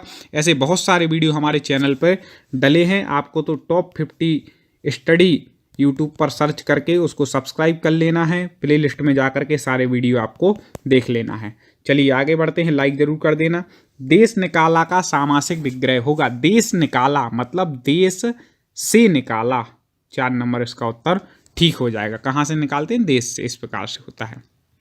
अब देखें, संक्षिप्तीकरण करते समय संक्षिप्तता एवं खाली स्थान को बनाए रखना जरूरी है। किसी भी चीज का संक्षिप्तीकरण कर रहे, छोटा कर रहे, तो संक्षिप्तता के साथ क्या प्रवाहात्मकता भी जरूरी है, नहीं तो उसका प्रभाव खत्म हो जाएगा ना, तो फिर पढ़ने में आनंद नहीं आएगा। इसलिए 1 नंबर इसका उत्तर ठीक हो जाएगा। अगला देखें, कमेंट में आपको उत्तर बतलाना है। आप सोच रहे होंगे सर हम कम समय दे रहे हैं उत्तर बताने के लिए। देखिए हमें आपका समय बचाना है और साथ में आपसे कमेंट में उत्तर भी चाहिए, तो आप थोड़ा स्पीड बढ़ाएं, कमेंट में उत्तर दें मेरे बताने से पहले। राष्ट्रभाषा किसका प्रतिनिधित्व करती है? राष्ट्रभाषा है चूंकि, तो किसका प्रतिनिधित्व करेगी? राष्ट्र का। तो राष्ट्रभाषा संपूर्ण राष्ट्र का प्रतिनिधित्व करती है, ठीक है, संपूर्ण राष्ट्र का। 3 नंबर उत्तर ठीक हो जाएगा। अगला देखें, रिक्ति को अंग्रेजी में क्या कहते हैं? आप किसी एग्जाम की तैयारी कर रहे हैं तो रिक्त पद निकलते ना, वही रिक्ति। तो रिक्ति को क्या कहते हैं? वैकेंसी। ये है, कितनी वैकेंसी निकली आप हमेशा कहते। उत्तर बिल्कुल आपको पता होता है कई बार, लेकिन आप फिर भी पेपर में गलत करके आ जाते हैं।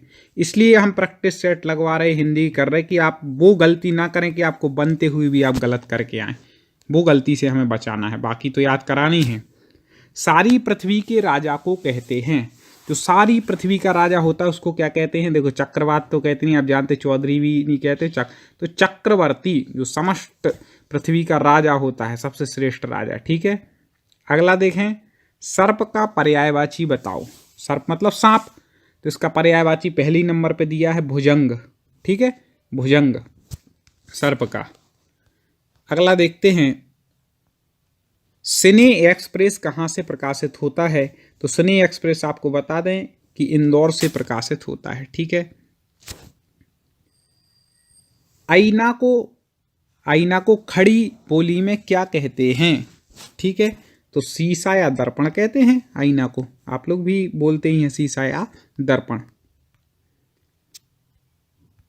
औचट को खड़ी बोली में क्या कहते हैं? औचट मतलब आवश्यकता से अधिक, उसको क्या बोलते हैं? औचट, आवश्यकता से अधिक। बिल्कुल रट लीजिए आप इन प्रश्नों को। वृत्ति और मजदूरी को अंग्रेजी में क्या कहते हैं? वृत्ति और मजदूरी, 1 नंबर सही हो जाएगा, वेज, ठीक है, ये सही है। हाँ आगे देखते हैं, वह देर में सोकर उठता है। चलिए बताइए क्या होगा इसका शुद्ध रूप? वह देर में, आप ही किसी से बोलते हो तो आप क्या बोलते हैं? आप देर से सोकर, देर से, या वह देर से सोकर उठता है, ये होना चाहिए। तो वह देर से सोकर उठता है, 3 नंबर ठीक हो जाएगा। अब खुद बिल्कुल लगा के देख लीजिएगा। आगे देखें, बच्चे बूढ़े किस शब्द युग्म के अंतर्गत आते हैं? क्या कह रहे हैं? बच्चे और बूढ़े। ठीक है, बच्चे बूढ़े, तो सीधा विलोम आपको दिख ही रहा है कि बच्चे और बूढ़े विलोम शब्द के अंतर्गत आता है। पर्याय युग में दिया ना, तो कंफ्यूज नहीं होना, पर्याय युग मतलब पर्यायवाची युग में है क्या, ऐसा। अगला देखें, यहाँ पर रस का नाम बतलाना है, तो बिंद के वासी उदासी तपो बृहदारी महा बिनु नारी दुखारे। ठीक है, और गोतमतीय तरी तुलसी सो कथा सुनी मैं मुनि वृंद सुखारे हैं शिला सब चंद्रमुखी पर से पद मंजुल कंजित खार। एक तरह तो तपोव्रतधारी कह रहे, एक तरफ नारी की बात करते हैं, हास्य की प्रकटित हो रहा है। ठीक है, तो यहाँ पे कौन सा रस हो जाएगा? हास्य रस। पढ़ करके ही आता है, देखो इसके लिए अभ्यास करना पड़ता है रस पहचानने के लिए। आप ऐसे ही हमारे क्वेश्चन लगाते रहें, आपको अभ्यास हो जाएगा। बाकी अलग ट्रिक से हम जो रस पढ़ाएंगे तो उसमें तो आपको रट ही जाएगा। रस का नाम बताओ। जता पंख बिनु खग अति दीना मणि बिनु फन करिवर करहीना अस मम जीवन बंधु बिन तो ही जो जड़ देव जिया भय मोही। अब यहाँ पे क्या कह रहे हैं? देखो, जथा पंख बिनु खग अति दीना, जैसे कि पंखों के बिना पक्षी कैसा होता है? अति दीन होता है, दुखी होता है। मणि बिनु फन करिवर करहीना, अब दीनहीन ऐसी जहां पर बात आए आप खुद समझ जाए कौन सा रस होगा। करुणा की बात आ रही है तो कौन सा रस हो जाएगा? करुण रस यहां पर हो जाएगा। इतना ही समझ सकते हैं। अगला देखें, ये कई बार पूछा गया, कर का अर्थ है। कर मतलब एक तो हाथ होता है, तो हाथ इन तीन में दिया है। ठीक है, फिर दूसरा कर का जो अर्थ है वह किरण भी होता है। ठीक है, वो कर का अर्थ एक जो आप कर भरते हैं टैक्स, तो 4 नंबर इसका उत्तर बिल्कुल ठीक हो जाएगा। आगे, आदि का अर्थ है, आदि मतलब पहला, प्रथम। ठीक है, तो आदि का अर्थ क्या हो जाएगा? प्रथम। आगे बढ़ते हैं, आदि अंत किस शब्द युग्म के अंतर्गत है? आदि और अंत मतलब आदि मतलब प्रारंभ, अंत मतलब समाप्त, तो क्या हो जाएगा? विलोम शब्द है, सीधा सीधा आपको दिखाई दे रहा है। अब है राजभाषा। उस भाषा को कहते हैं जिस भाषा के द्वारा, राजभाषा किस भाषा को कहते हैं? तो आपको बता दें, जिस भाषा के द्वारा किसी राज्य के प्रशासनिक कार्यों को संपन्न किया जाता है। याद रखिएगा, राजभाषा में क्या होता है? किसी राज्य के प्रशासनिक कार्य क्या होते हैं? संपन्न किए जाते हैं, प्रशासनिक कार्य संपन्न होते हैं। अगला देखें, साहित्य गुंजन नामक साहित्यिक पत्रिका कहाँ से प्रकाशित होती है? तो आपको बता दें, साहित्य गुंजन इंदौर से प्रकाशित होती है। कहाँ से होती है? इंदौर से। अब है 4 मासों का समूह का समस्त पद होगा। 4 मासों का समूह, उसको क्या कहेंगे? तो 4 मास, तो क्या हो जाएगा? चौमासा। ठीक है, और चौराहा किसको कहते हैं? 4 राहों का समूह को चौराहा कहते हैं। याद रखिएगा, यहाँ पे 4 मासों का पूछा है, इसलिए क्या हो जाएगा? चौमासा। आपको जल्दबाजी में उत्तर नहीं लगाना है, नहीं तो जल्दी लगा के आगे बढ़ गए, बिल्कुल ध्यान से देखना है। चलिए, इस सामने बिल्कुल हम पेपर के ही प्रश्न लाए हैं, जिससे आपको बिल्कुल समझ में आ जाए, ऐसे प्रश्न आते हैं। 4 पैरों वाला को इनमें से क्या कहते हैं? जिसके 4 पैर होंगे, पैर मतलब पद, तो आप देख लें, चतुष्पद मतलब 4 पैर। ठीक है, इस प्रकार से आप सीधे आंसर लगा सकते हैं। अब देखें, चिरंतन का विलोम होगा। चिरंतन का पहले यदि है किसी चीज का विलोम जानना है तो उसका अर्थ आना चाहिए। चिरंतन मतलब चिरकाल से जो चला आ रहा है, प्राचीन काल से जो चला आ रहा है, तो चिरंतन का क्या हो जाएगा? अब आप आसानी से लगा सकते हैं, नश्वर जो मतलब प्राचीन से, चिरकाल से, हमेशा से है, तो वो चिरंतन हो गया। और नश्वर मतलब जो नाश को प्राप्त हो गया, नश्वर हो गया। ठीक है, अगला देखें, वाक्य का नाम बताओ। रमेश ने बताया कि वह घर जा रहा है। वाक्य होते हैं मिश्र वाक्य, संयुक्त वाक्य, सरल वाक्य, ये सब कुछ आपको बिल्कुल ट्रिक के साथ पूरे सिलेबस के अनुसार पढ़ाया जाता है हमारे चैनल टॉप 50 स्टडी पर। तो आप जुड़े रहें और प्ले लिस्ट में जाकर के आप सभी सब्जेक्ट की, चाहे आप संस्कृत पढ़ रहे हो, चाहे पर्यावरण, चाहे बाल विकास, किसी भी चीज़ की आप तैयारी कर रहे हो, चाहे हिंदी साहित्य, हिंदी व्याकरण, सब कुछ यहाँ पर आपको उपलब्ध मिलता है। तो रमेश ने बताया कि वह घर जा रहा है, कैसा है? तो रमेश ने बताया कि वह घर जा रहा है, मिश्रित वाक्य है। ठीक है, संयुक्त होता है तो और वगैरह लगा रहता है, सरल होता है तो सीधा कि राम घर जा रहा है, रमेश घर जा रहा है, ऐसा हो जाता है, इसलिए मिश्रित वाक्य हो जाएगा। अगला देखें, इस वाक्य को सरल कीजिए। इस वाक्य को सरल कीजिए, इसको मतलब सरल में परिवर्तित करना है। तुम बाहर गए और वह रोने लगा। ठीक है, अब सरल वाक्य बनाना, ये है कैसा, संयुक्त वाक्य है। तुम बाहर गए वह रोने लगा। ठीक है, तो संयुक्त है। अब इसको सरल, मतलब तुम्हारे बाहर जाते ही वह रोने लगा। अब देखो ये कहाँ पर लिखा है, ये 3 नंबर पर। क्योंकि आप खुद सोच लें कि आप जब वाक्य बोलते, किसी से बात करते, तो कैसे बोलेंगे जिससे वो सही प्रतीत हो। ठीक है, तुम्हारे बाहर जाते ही वह रोने लगा। दोस्तों अभी तक लाइक ना किया हो तो एक बार लाइक जरूर कर देना और कमेंट में बताना कि आप किस एग्जाम की तैयारी कर रहे हैं, जिससे पूरे सिलेबस के अनुसार वीडियो आए। इस वाक्य को संयुक्त वाक्य में बदलिए। कठोर बनकर भी सहृदय बनो। कठोर बनकर भी सहृदय बनो। अब इसको संयुक्त बनाना है, तो कठोर बनो परंतु क्योंकि दोनों बात करें कि भाई कठोर तो हो लेकिन सहृदयी भी बनो, केवल कठोर ना रहो। ठीक है, तो कठोर बनो परंतु सहृदय बनो, ये हो गया। अगला देख लेते हैं। अगला है अलंकार का नाम बताओ। रस छंद अलंकार ये तो पूछे जाते हैं, तो अलंकार का नाम बताना है। साथ ही संधि और समास की बहुत अच्छी ट्रिकें के साथ हमने वीडियो पढ़ाया है, तो आप वो जरूर देख लीजिएगा। तो अलंकार का नाम यहाँ पूछा है। हनुमान की पूंछ में लगन ना पाई आग, लंका सारी जल गई, गए निशाचर भाग। अब ये इतना सरल है, इतने बार पूछा गया है, तो मैं चाहता हूँ इसका कमेंट में उत्तर आप लोग दें। देखते हैं कितने भाई मित्र बंधु सही उत्तर देते हैं। बहुत सारे स्टूडेंट को ऐप डाउनलोड नहीं करते बन रहा है, या फिर कर भी लिया है तो कोर्स भी नहीं देख पा रहे हैं। तो मैं आज उनको बता दूं कि ये जो सेल्फ स्टडी क्लासेस इस प्रकार से जब आप प्ले स्टोर से करते हैं, तो ये आपका वेल जो है आइकन उसमें लगा हुआ है ना। तो इस प्रकार से सेल्फ स्टडी क्लासेस आपको सर्च करना है और ऐसे आइकन में आपको ऐप मिलने वाला है। ठीक है, तो दोस्तों हम देखें कि प्ले स्टोर में आपको इस प्रकार से दिखेगा ये सेल्फ स्टडी क्लासेस। ठीक है, ये प्ले स्टोर में आपको सेल्फ स्टडी क्लासेस का ऐप दिखने वाला है। ठीक है, ये इमेज उसमें डली है, ये आइकन, ये लोगो उसमें डला है। ठीक है, अब दोस्तों इसको इंस्टॉल करना है, यहां से आप इंस्टॉल करेंगे। ठीक है, अब इंस्टॉल करेंगे तो वहां पर आपको नंबर मांगेगा, जीमेल नंबर मांगेगा, तो आपको ओटीपी आएगा, तो आप रजिस्टर करके आगे बढ़ेंगे।